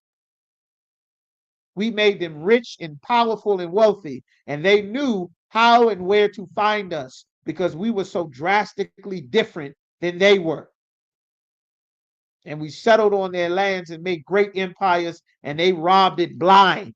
They got our gold, they got our skill, they got our labor, and they took it and they got rich. And the oppressor played them to this day. That's why they're speaking French. They're not speaking and exporting their African languages. They're speaking the language of the white men who they made deals with to sell us for centuries. And they played and exploited them, and their leaders got rich and starved them to death. And here we are in America pretending to be the same people who sold us even after the white man said, all right, this is enough. What we doing is terrible. We got to stop this. That the Nigerians continued the slave trade after it became illegal. They continued it, made slaves more valuable, more of a commodity. And that's your identity. Two white men. That's not our identity. That's the culture we have inherited. We must unlearn. That's why when a brother or sister comes into the school, they're off limits for 6 months. They're to be saluted only. They're here to learn and shed themselves of the world. They got to get white supremacy and Islam, which is more white supremacy, off of them. All of that comes from the Roman Catholic Church. The belief that anyone can join, that you take a piece of the Bible to make yourself relevant, all of that comes from Christianity. None of it has anything to do with any other nation of people that is not Black, Latino, or Native American. Their inward thought is that their houses shall continue forever and their dwelling places to all generations. Their goal is to pass the generations of their race of people the lands where we are working for them. They call their lands after their name. That's why it's called Africa and America and El Salvador. Salvador is a person. Trinidad, you understand? Colombia, Ecuador, Brazil, Bahia. These are their names that they have decided. Castillo and De Leon and Jefferson and Jackson, Ramirez, Jenkins. All of these are their names. Your name is Yasha Allah. Your name is Banyamyan or Benjamin, Yashakar or Issachar, Zebulon or Zabalawan. Your name is Judah or Yahwadah, Gad, you understand, or God, Ra'orban or Reuben. That's your name. You understand? Aparia, Ephraim, so-called Puerto Ricans, Dominicans, Shemaiawan, Haitians, Levites, or Loya. That's your real name. That's who you are. That's who you are. You understand? So now, let's get some more. Let's get some more. Let's go back to where we were in Exodus, that first chapter. All right, Exodus, that first chapter. They want to continue their reign forever. Our goal has always been to build up our people so that the Lord destroys our oppressor. No other nation of people is supposed to live among you. You're not supposed to teach your sons and daughters what is marriage, what's life, what's right, what's wrong, what's good, what's evil, what's heaven, what's hell, how to have a proper family, a proper relationship. Who is God? Who are your prophets, your leaders? No other race of people has prophets and leaders of gods of another race of people. No one. You understand? That's a part of the damn culture. That's a problem. You got a white man as a god and you're black. That's a goddamn problem. Your grandmother prays to a white picture of a white man. The same white men that she fled from in the damn South, running up to the North. That's how we ended up in these cities up here. That's a problem. The culture needs to be corrected on that. You understand? So let's get some more. We back to Exodus chapter 1 and verse 13. They were grieved at our success. It says, and the Egyptians made the children of Israel to serve with rigor. They purposely made our lives more difficult. That is their job. You understand? Nothing that they're doing, unless it is primarily to benefit their people overwhelmingly, they're not interested in making our lives easier. You understand? These are our oppressors. You must teach your sons and daughters that before they end up in Esau's lockup, trying to float around in our oppressor society, thinking that they are the same as a white man because they're light skinned, because they're young, because they got an attitude, because they listen to goddamn CNN or Al Jazeera, or they feel strong about their political convictions with all of the goddamn wealth that they've amassed in 1 or 2 decades. Well, the Lord is giving us his wisdom and knowledge from centuries. that he gave to his prophets that he told the future. This is the wisdom. That's your culture. To know what happens in the future is your culture because you are the children of the prophets. You understand? The Egyptians, our oppressors, made the children of Israel to serve with rigor. They made our lives bitter, full of suffering and heartache. You understand? That's their purpose. Unless their lives are overwhelmingly much better than us, they will seek to oppress us. You must learn that so that you don't end up flaunting your wealth, leaving your people, going to move to our oppressor's neighborhood, like the young brother Carmelo, end up getting in a fight with two big oppressor bullies, and now you in a situation where you getting into a knife fight, fighting the devil that the Bible speaks of, and you end up taking some oppressor's life. Now looking at facing serious time because you took your black family into a white area, not understanding the warnings that the Lord gave. You don't everybody doesn't belong together. You got to unlearn that. You got to stop inviting everybody every damn where. That's against the Lord. It said, and they made their lives bitter with hard bondage. The other nations of people are not expected to do hard bondage. When the last time you drove by a construction site and seen the Chinese repairing the road? You seen any Chinese ever repairing potholes in your neighborhood? You seen any Africans or Arabs fixing the streets? You seen them working on bridges? You seen them out in the middle of the night while you driving in the construction light with the big bright spotlight, tarring the road? You see them building houses, working on scaffolds, putting the building together, raising up the support beams to build a house. When you seen that? You haven't? Tower Bath ain't seen it. Maybe the rest of y'all seen it. I've never seen a Chinese man with a hard hat and the boots on, covered in dirt, fixing the streets. Not in his neighborhood, not in my neighborhood, not in the suburbs. I've never seen an Arab man working construction. Not the Ukrainians, not the Russians. I've never seen them build anything, any place I've ever been in my life. Never. You got your burly oppressor here and there, holding the stop sign, flipping it, stop, flipping it, go ahead. You see them here.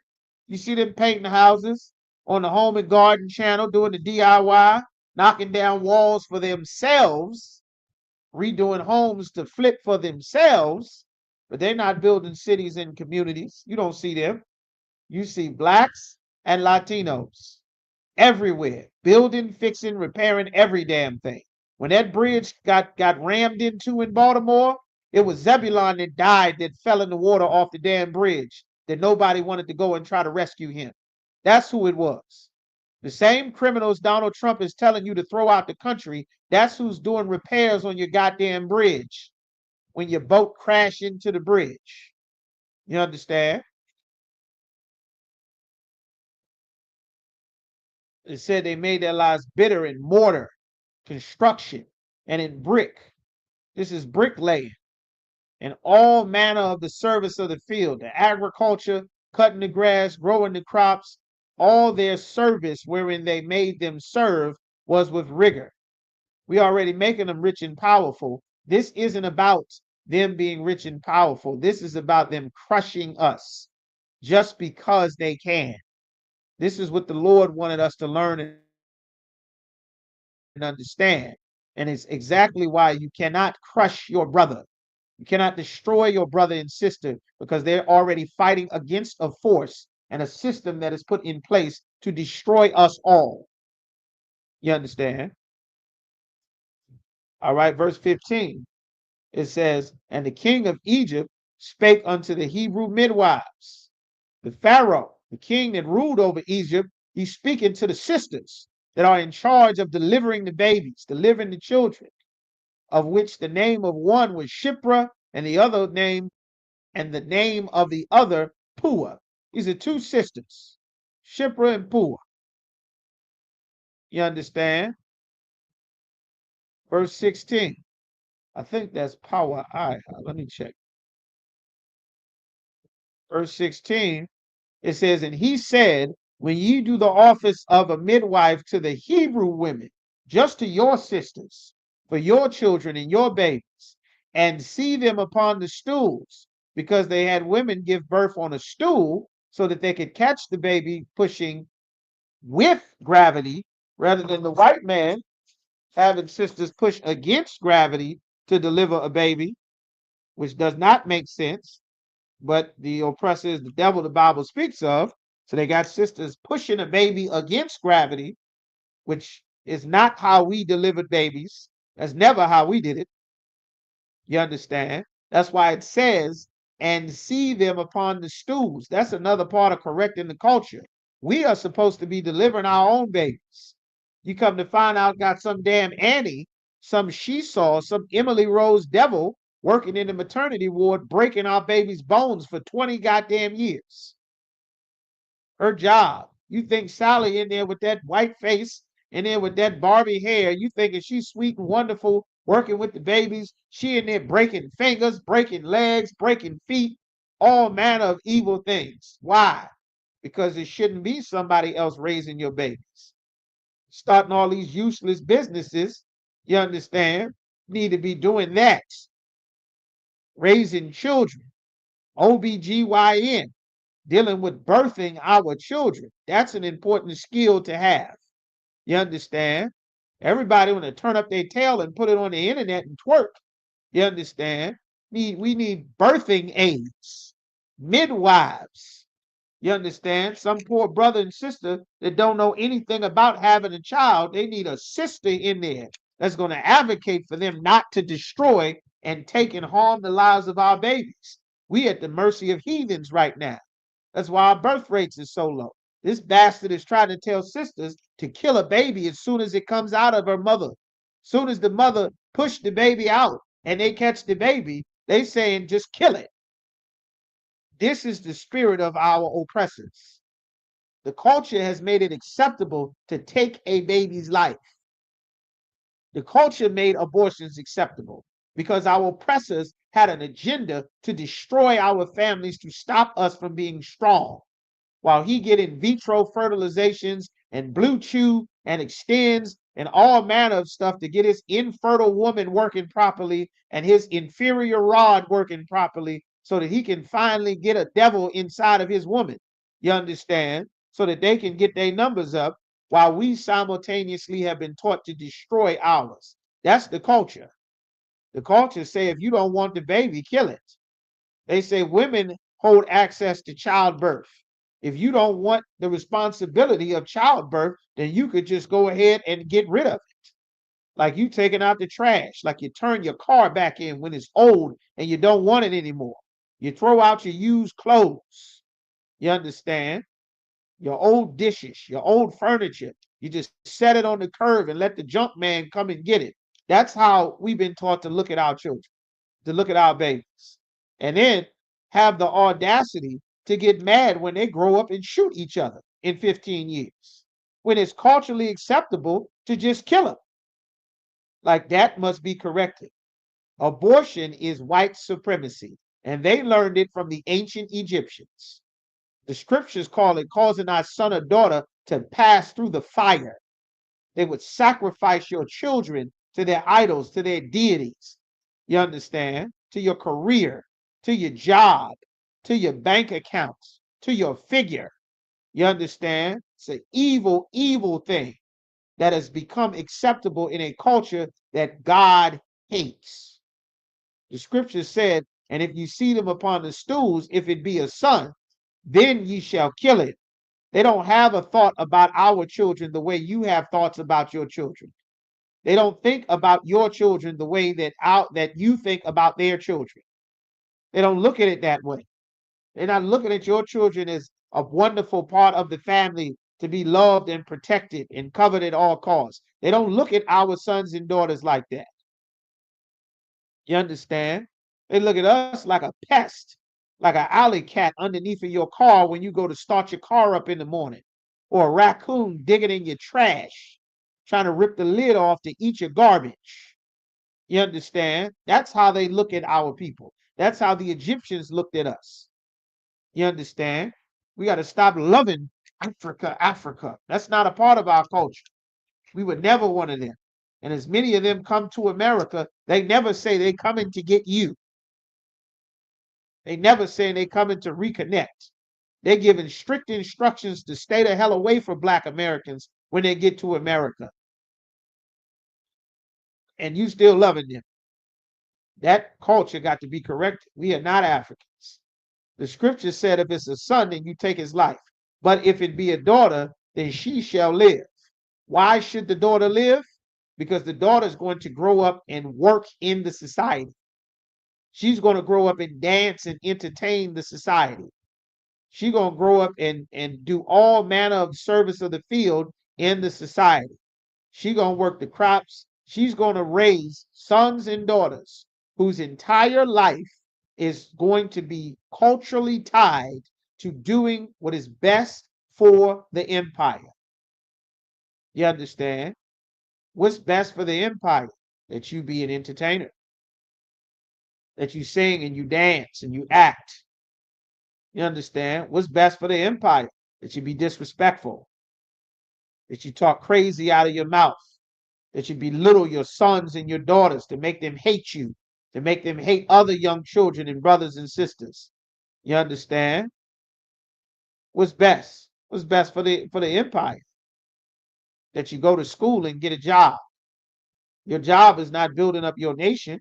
Your job is building up their society, their economy, paying their taxes, celebrating their holidays for their Christmas, so you can buy tons of food for their Thanksgiving and their Easter celebration, and new clothes and outfits and gifts and Easter baskets and Easter shirts and cups and toothbrushes and shaving kits for Father's Day and all manner of goodies and jewels and cakes, and you, my mama and my daddy, for Mother's Day.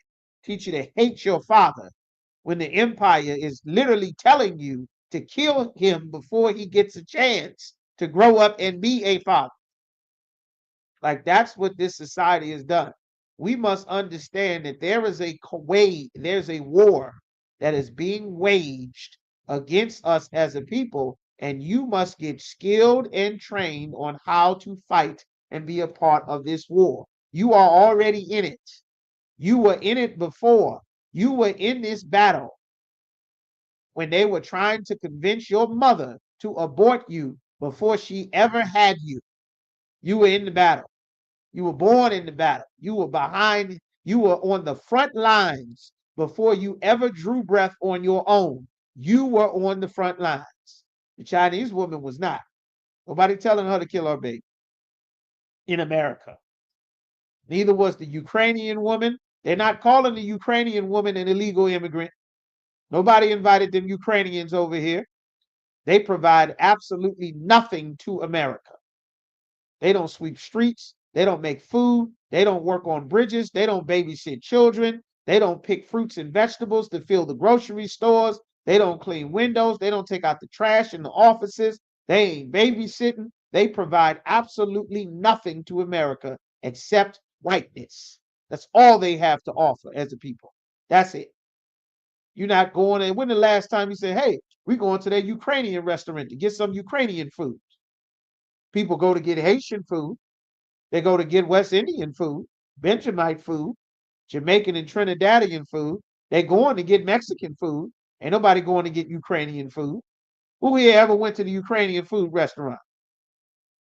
Y'all know? What is it? What do you get to eat off the Ukrainian food restaurant menu? Who worked at a construction site with the Ukrainians fixing the roads, doing the pipe work, welding the pipes, installing the frame of your house? Anybody ever seen the Ukrainians doing that? Never. You won't see them, the Iraqis, the Afghans that came in on a C-130 after the Afghan war when they let ISIS and the Taliban take over. They provide absolutely nothing. But you must understand that your people are under attack. You said pierogies? A pierogi? You get pierogies? The hell is a pierogi? Anybody ever ate a pierogi before? Y'all know pierogies? It's a pierogi, y'all. This brother here said he had a pierogi. Is that Ukrainian food? That's a pierogi. Y'all ate pierogies before? Raise your hand. You had pierogies. Maybe it's some delicacy I don't know about. What's a pierogi? Sister Tazaraj says she ain't never had a pierogi before. Yarash, you had a pierogi? Yagadar, I know y'all like to travel. I know Yagadar done had a pierogi. Raya done had a pierogi. All right, you had pierogi. Where's the bar? The bar, you didn't ate a pierogi? Tawabaf ain't ate no pierogi. See, Tawabaf, we not cultured. That's what it is, Tawabaf. Yagadar, we not cultured. Raya and this brother done had a pierogi. I don't know what the hell a pierogi is. It's a pierogi. What's in here? Y'all done had pierogies. I haven't, but that's what they eat. Okay, you see, you ain't had one either. You don't know what the hell a pierogi is either. You talking about it? It's a damn myth. Nobody done seen the damn thing before. Right? You done had a pierogi, sis? A Polish dumpling. You done had a pierogi? The bar ain't had no pierogi. You done had a pierogi with Matazah. Matazah, how many pierogies you done had? It had no pierogi. You understand? I think it's unanimous. I don't think it's a big market for pierogies. You understand? But anyway, this is what they wanted.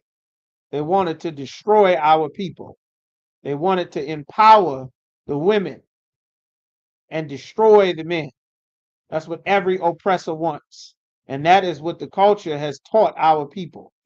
And they learned it from the Christian church, which facilitated every evil thing imaginable that the Lord has always told us to not do. Let's get some more on this culture. All right. The culture, the culture. Let's get some more. And go to Ezekiel 8 and 17.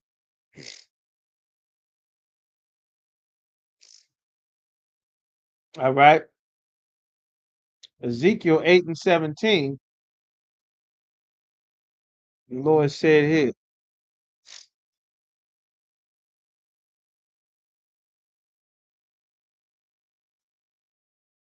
The Lord asking a question. He got a beef with the culture. The Lord asking a question. He said, Ezekiel 8 and 17, then he said unto me, hast thou seen this, O son of man? Is it a light thing? Asking a question, is this a small thing to the house of Judah, to the Jews, to the black community, to the culture, that they commit the abominations which they commit here? Seeing, looking at these evil things is being committed, for they have filled the land with violence, full of drill, and sliding with the Draco, and killing the ops, and fighting all in the mall, stabbings and shootings and crime, gangs versus gangs. It's full of violence and abortion, taking a baby's life, and have returned, meaning they filled the land with violence. The Lord does not allow a land to be filled with violence. The ghetto, the barrio, the res, the hood is known for being a place where violence is acceptable. You get your head bust, you get slid on, you stand on business, you get poked up, you get stabbed, you get shot, you get hit with the Nina, you get blasted on, fired down on, get hit up with the switch, get lit up. You understand? Get stomped out, get jumped, get your head bust open. You understand? Our community, the culture, has made this an acceptable behavior, where if you want to go to see wild savagery, where there's no rules, where everybody is in danger, where everyone must be prepared, that if you go here, it said if you ain't about shooting up something, don't even go there. That's what Juvenile said. Like that's the culture made that acceptable. Hip hop made that acceptable. where we get together in groups by the hundreds just to fight and unalive each other. That angers the Lord. Nobody gave you permission to be an evil, violent bastard just because you're black, just because you're Latino. Nobody gave you permission to just go around doing violence. The scriptures say, lay hands on no man suddenly. Who the hell gave you permission to just put your hands on people, to hit people as a game, to rob people as a game, to jump people as a game? Who gave you permission to do that? The culture said it's acceptable. We're going to jump you. We're going to hit you. We'll stomp you out. You're going to mess around and get shot. That's what's going to happen to you. The Lord said he ain't with that. For they have filled the land with violence. A violent community is an abomination to the Lord. The Lord don't like that. The Lord don't give you permission to shed innocent blood that you figure because you got a temper or you got muscle or you got skill or you got some money. You understand? Or you got a crew with you. That means that you're supposed to be able to harm someone and shed innocent blood because you so much more goddamn important than everybody else on the planet. The Lord will humble you, even if it's locking you in a closet with the light on 24 hours a day. The Lord will humble you, even if it's putting you in a hole, starving you for weeks at a time on 24-hour lockdown. Be weeks and months before you see another person. The Lord will humble you, even if it's getting choked to death on the side of the road at a traffic stop. The Lord will humble you. You understand? The scriptures say the Lord, vengeance is mine, saith the Lord. He gave rules. You better learn to control your goddamn temper. Who the hell do you think you are that because you get upset, everybody's supposed to be scared? Everybody's life is in danger because you can't control your temper. The Lord will kill you. The Lord will take your breath away. The Lord will have you swallow your spit the wrong way and damn near die. Happens to people all the time.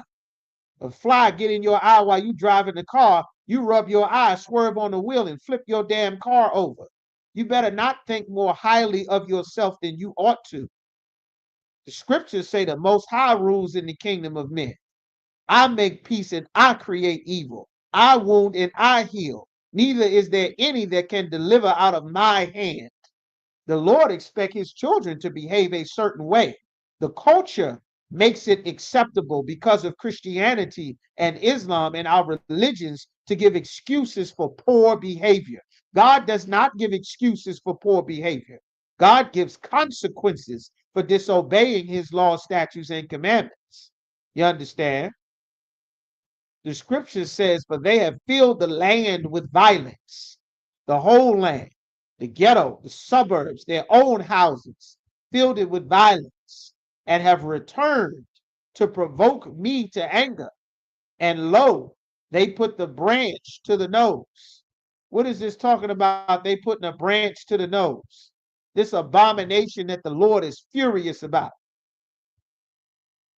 You're already violent as hell, committing all kind of crimes and violence. The Lord said they return to make me even angrier. And they put the branch to the nose. What is God talking about? I'll go to Proverbs 16 and 29. What is the Lord talking about?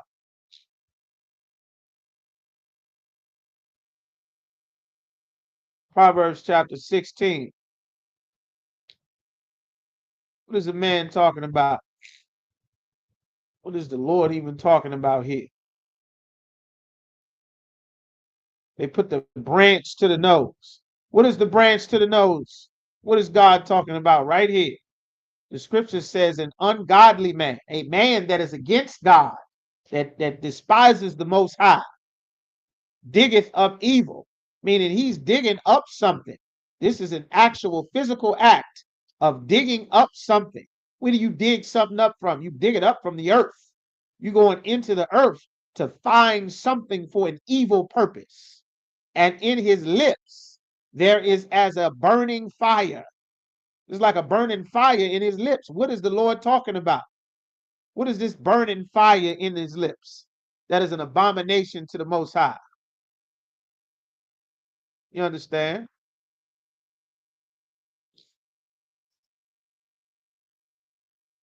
The scripture said an ungodly man diggeth up evil. And in his lips, there's a burning fire.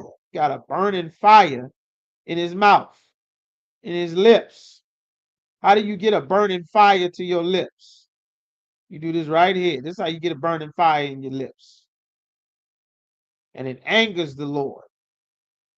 It makes the Lord furious right here. See this here? This is how you get a burning fire to your lips. This is an abomination to the Most High. Setting something on fire, putting it to your lips. The oppressor teach you to smoke and make you important. The kingpin, the cartels, the gang member, everybody roll up a big fat thing of tobacco, a blunt, a white boy, a roach, a jay. You understand? This is how you know who's important in their society. Well, the Lord said, this man hates me. An ungodly man diggeth up evil, and in his lips there's a burning fire. This is against the Most High. It angers God. God get tired of our people getting high. He bring out a new high. You get fentanyl. You get a new high. Your last high. You understand? An evil man wants you to get high. You think getting high is black culture. The Lord will have, you understand, all manner of evil open the door. You just want to get high. Hanging with your get high buddy. Your get high buddy got debts because he got a drug addict. Got a drug addiction. So he needs you. In his lips, there's that burning fire. But he needs you to get high. But there's a problem. He got a problem. And he need to make money because he owe people money for this getting high. And he needs you to get strung out. She needs you to get strung out. Because eventually this weed ain't going to cut it. They're going to need to put something else in that weed. They're going to need fentanyl in that weed. They're going to need to crush up Molly and Percocets in that weed. Put embalming fluid. Before you know it, you'll be smoking LSD, PCP, Sherm, Love Boat, crack cocaine, freebase, meth, ice, heroin. You'll be on every damn thing. And your teeth falling out. You're prostituting yourself in the goddamn street. You're homeless. You're stealing from your kids, stealing from your family, stealing out your mama's purse. You're destroying your life, destroying your community. Get full of all kind of diseases, sharing needles, blood-borne illnesses, not taking care of yourself and your health. You done destroyed yourself and set a terrible example for the rest of your people. The Lord said this provokes him to anger, that we are not supposed to do this. The culture says that rolling up a J and smoking a backwood is black culture. Snoop Dogg's black culture. Bob Marley is the culture. Wiz Khalifa is the culture. Well, that's against the Lord, man. You must teach your sons and daughters that being a drug addict is against God. This is not black culture. Smoking weed is not black and Latino culture. Being a drug addict is not our culture. Drinking cough syrup is not our culture. Heroin, it is not our culture. Taking the pain medicine that you're supposed to get when you break your foot or your hand or you damage your back in a car accident and getting strung out taking it so that you can make a rap song about it. This, God hates this. God hates it. And our people have been taught to make it a culture, and the Lord is against it. And the Lord will hurt you for it.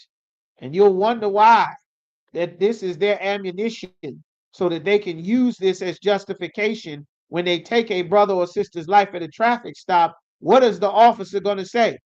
Why did you pull me over, officer? What you harassing me for? I smell weed. I know y'all like to smoke weed. God said we're not supposed to, but the culture says damn what God thinks because everybody's a Christian. And Christians disregard the word of the Lord. So now smoking weed is a black thing. And when the Lord get tired of it, then all of a sudden the shooting break out at the party and you catch a stray bullet in the face like Takeoff. And Takeoff dies at 27, that his wealth and his money did not protect him from. And you end up in prison because you make terrible decisions when you're high. And your smoking brother gets involved in robbery or he shoots somebody because he smoked up all of his money and now he has a worse drug addiction. Well, now the Lord is angry. Now your children get born addicted to drugs. Now your babies get born in withdrawals from the drugs that you are taking that God told us we should never do. You understand? Like this is a serious thing. This needs to be corrected in the culture. You understand? So that your children will learn not to do this. You understand? The free love era taught us that we're supposed to be able to do this. So that when the oppressor comes with cocaine that he created, you accustomed to smoking because it's black culture now. And then they take the record labels to push it, to promote being a gangster and a murderer and an unaliver and a drug addict and a drug dealer. And before you know it, the land has fallen. It becomes culturally acceptable. It's the cool thing. You understand? Until you end up with a heart attack, until you end up having a hallucination from the weed that you smoking and you run out into traffic and get hit by a goddamn car and die as a teenager. You understand? Like this must be protected. Let's get some more on the culture. We're going to go to Leviticus chapter 19. The Lord said in Leviticus chapter 19. What else is a part of the culture? All of this culture, like the culture got to be corrected. The Lord get angry. We get hurt when the Lord get angry. All right. Let's get some more. It says here, in this Leviticus chapter 19 and verse 26, the Lord said, "You shall not eat anything with the blood." You're not supposed to eat animals that still have their blood in them. That's heathens' culture. The Hamites, they eat the animal with the blood. They drinking the blood from a cow. You understand? Having all kind of rituals. You go to the Woman King movie, they cutting themselves, drinking each other's blood, all kind of stuff. That's against the Most High. The Lord said he put a difference between us and the Egyptians. We're not supposed to take their cultures, try to be like them. Neither shall ye use enchantments. You're not supposed to be trying to use enchantments, praying to the tarot cards, using all kind of crystals, trying to get some good energy. You understand? Burning sage, trying to ward off evil spirits, all that old kind of nonsense. You're not supposed to do that. Wearing good luck charms and good luck bracelets. If you want to wear a bracelet because you think it looks good, that's fine. If you're wearing a bracelet because it's supposed to bring you good luck, you need to take it off and throw it away. If you like pretty crystals because they shine and they're good decorations, fine.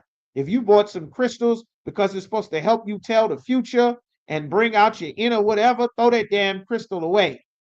You turn the basic things of the earth into an idol, into a god. And the Lord said, do not do that. Because any scammer, any hustler will come along and sell you a dream in whatever foolishness that you want to endeavor in, not knowing that the Lord put provisions so that you don't get swallowed up in a damn scam, like polite, using all manner of good talking words while he molests your daughter, saying the woman is God, the woman is God, and he bypassed the women so he can have sex with the little girl. You understand? Just like Malachi York, just like Muhammad, you understand? The Lord said, don't do these things, nor observe times. What is observing times? Holidays and birthdays. That's what observing a time is. The Lord gave us high holy days that we are supposed to observe in their seasons. Any other holidays that you trying to observe, they come from somewhere. The culture tell you to accept everything. We going to the Irish Day party. We going to the Labor Day party. We going to the Chinese New Year party. Hey, we turning up for whatever. It's this day. It's that day. It's this day. It's Christmas. It's Thanksgiving. It's Halloween. You just partying for anything. It's Mardi Gras. It's Carnival. Just going anywhere, doing anything. You're not supposed to do that. The Lord gave us rules on what to celebrate and how to celebrate, and never to join the other nations of people and take their cultures. You understand? The Lord said, ye shall not. You cannot do this. What else is the culture? The culture right here. What did the Lord say? All of these things is the culture. Because y'all love Kemet so much. The culture, the culture.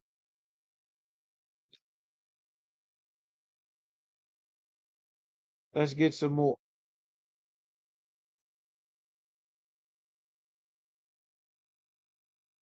Let's get a culture. What is the culture? Everybody swear this is black culture. This is black culture. Uh-huh.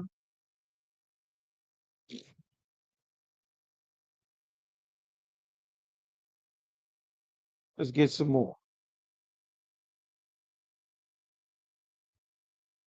This right here. This thing angers the Lord.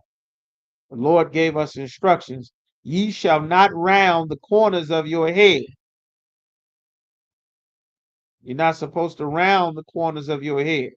Everybody give me a one. Let me know y'all still there. Going a little bit longer. The scripture says, ye shall not round the corners of your head. All right. The corners of your head. The scripture here. The Lord said, you are not you are not to do this. This right here, around the corners of your head. We're going to get what the Egyptians did as well. This right here. What is the Lord talking about? Shape ups. Shape ups are unlawful. You are not allowed to do this. Go to the barber shop and get squares and lines cut into your head. You are not allowed to do this. Not as a black, Latino, or Native American, you aren't allowed to cut squares and lines into your head. As a woman, neither. You are not allowed to get no shape up as a woman.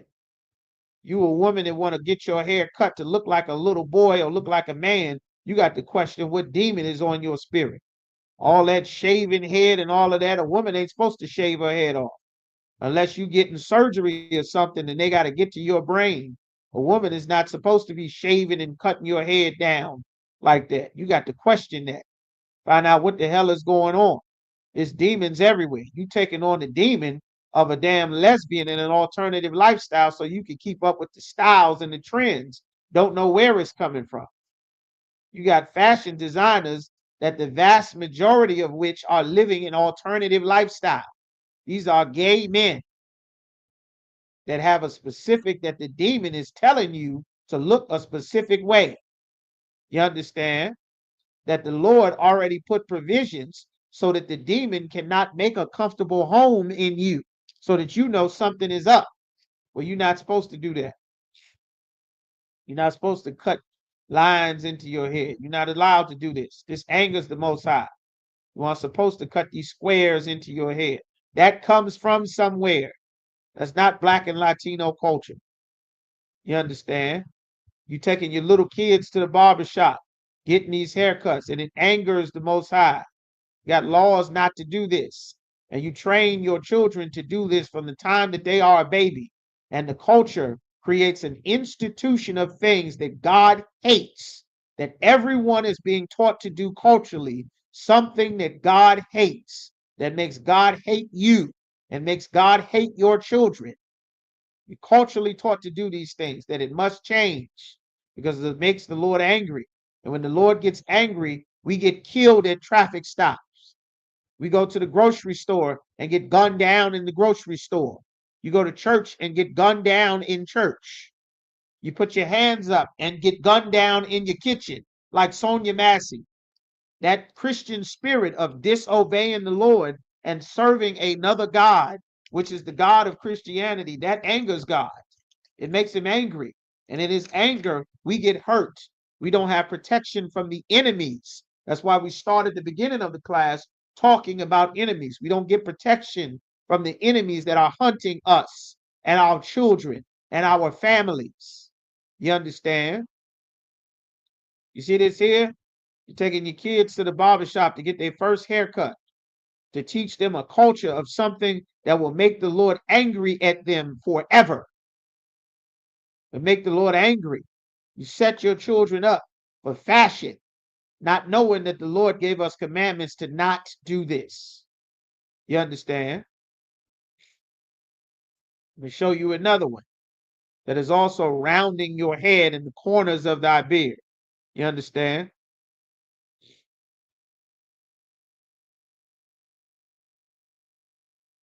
And this is another thing that the Egyptians also did, that the Lord said he wanted you to know that he put a difference. Yes, taking a baby to get that edge up. You got to be careful. It's a lot of demons trying to keep up with style and fashion. A lot of that stuff got demons on brothers and sisters trying to be in that world that come from being abused, that come from being hurt, that come from trying to express themselves and their alternative lifestyle ways to create a look that is something that the Lord knew spiritually was unacceptable, that he already told us not to do even before you ever learned about what was all of these different types of alternative cultures. This right here is rounding the corners of your head as well. That the Egyptians used to shape their children's head these funny ways. This you are also not allowed to do. This was their customs, their culture. That round head looking like the aliens you've seen off a Stargate somewhere, or what's that other damn movie Will Smith was in? The Lord said, don't do this. Not shape ups, not rounding your head, cornering your beard, making some big cone. You're not supposed to do this. The Lord wanted us completely different from all of the other nations of people. It's black culture to be accepted or expected to go to the barbershop and get you a shape up, get you a line up, to change and shape your beard a different place. Like that's against the Most High. We are not supposed to do that. You understand? All right. Let's get some more. Verse 28. Remember, we have enemies that are hunting us, and without the protection of the Lord, we are at their mercy. A wicked man who does not regard our young or our old. That's what the Lord said in Deuteronomy 28. An enemy from far who doesn't care about your babies or your elderly. The Lord said, ye shall not make any cuttings in your flesh for the dead. You're not supposed to cut tribal markings into your flesh and your skin. That's the mark of a Hamite. They do that in West and South Africa. You are not allowed to do that because you're not one of them. The Lord never wanted you to pretend to be another nation of people and take their culture. The scripture says, nor print any marks upon you. This is talking about tattoos. You understand? Getting tattoos has been looked at as black culture. Supposed to get the tattoos when you have your children, when your cousin gets killed, when your mama or your aunt or your uncle die. You're supposed to get your ink, your neighborhood, your set, your crew scribbled all over you. This looked at as black culture. Well, you're not allowed to do that. This is not our culture. The culture must be corrected. This angers the Lord. The scriptures say the eyes of the Lord go about throughout the whole world seeking who he can show himself strong in. It also says that Satan goes throughout the whole world looking at whom he can devour. It's also what the Bible says. It's right here. Hip hop made this culturally acceptable. Rappers, tattoos and gangs and names and RIP and thank God and love mama and laugh now, cry later and gangster this and killer that, Latin this, and all of that is against the Lord. Culturally, it appears as though this is black culture. Tattoos and stuff scribbled all on your foot, all on your face, all on your back, all on your chest, looking like a goddamn gang member. That's against the Lord. This is the justification that an evil man who is hunting our people, he'll be able to look at this and say, well, this is the criminal. This is the murderer.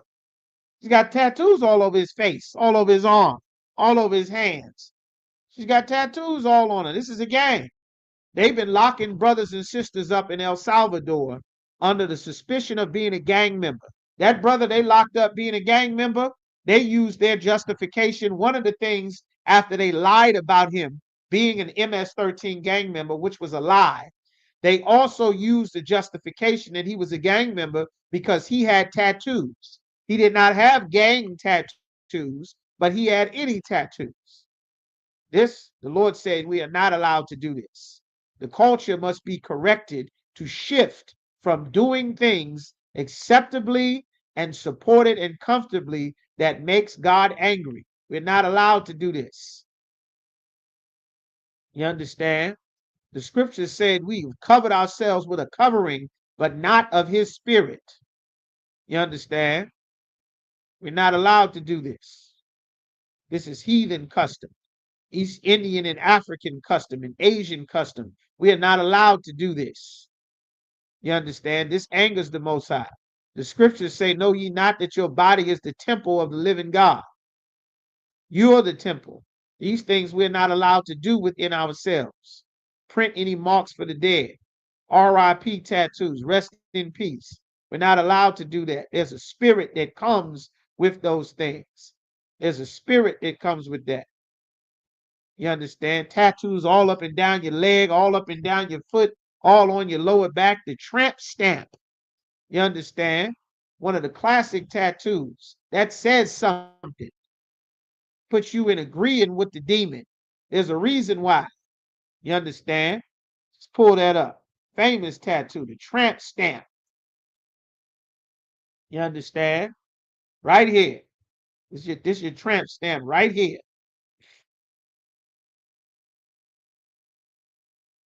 This your mark that you for the streets.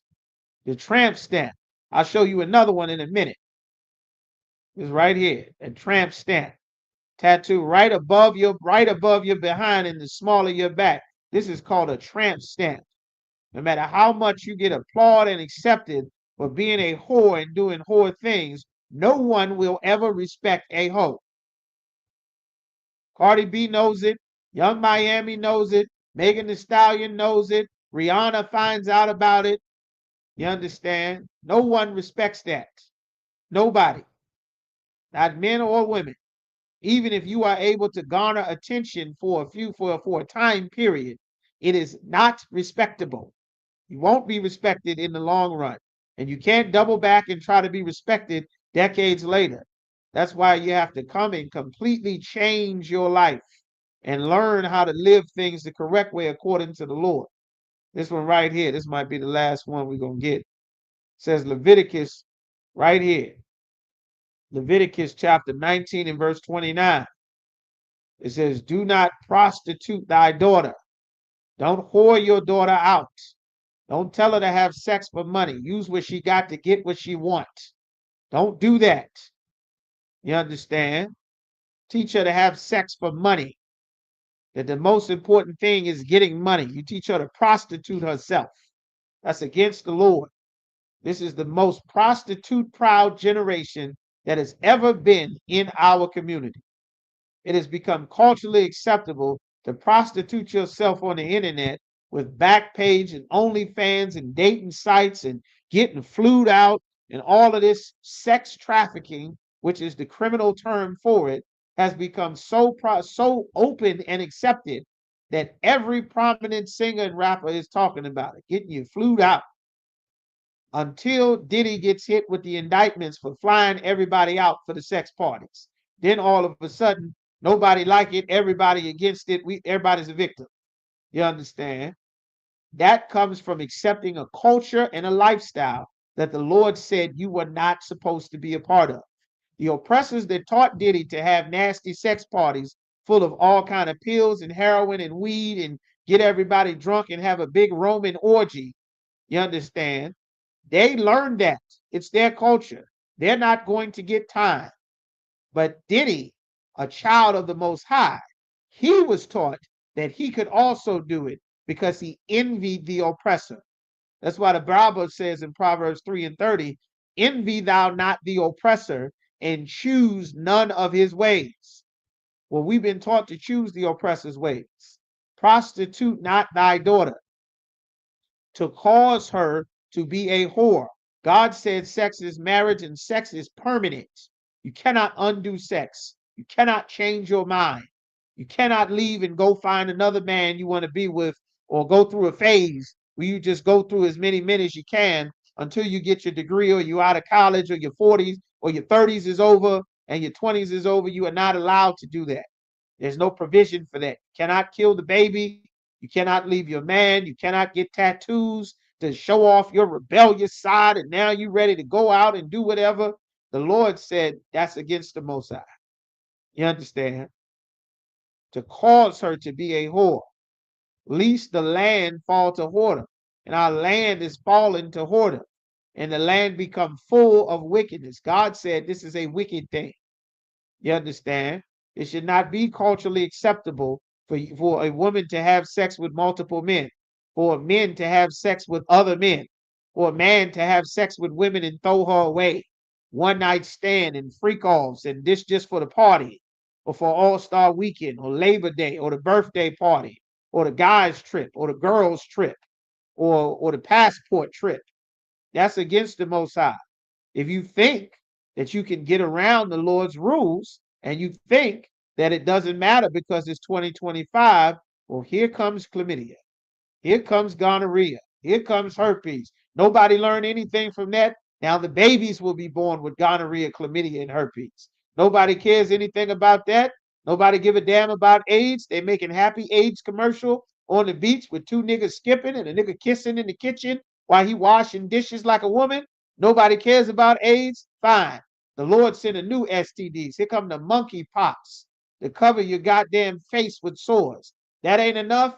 No sweat. Here comes the flesh-eating bacteria, the new super AIDS out, flesh-eating STDs.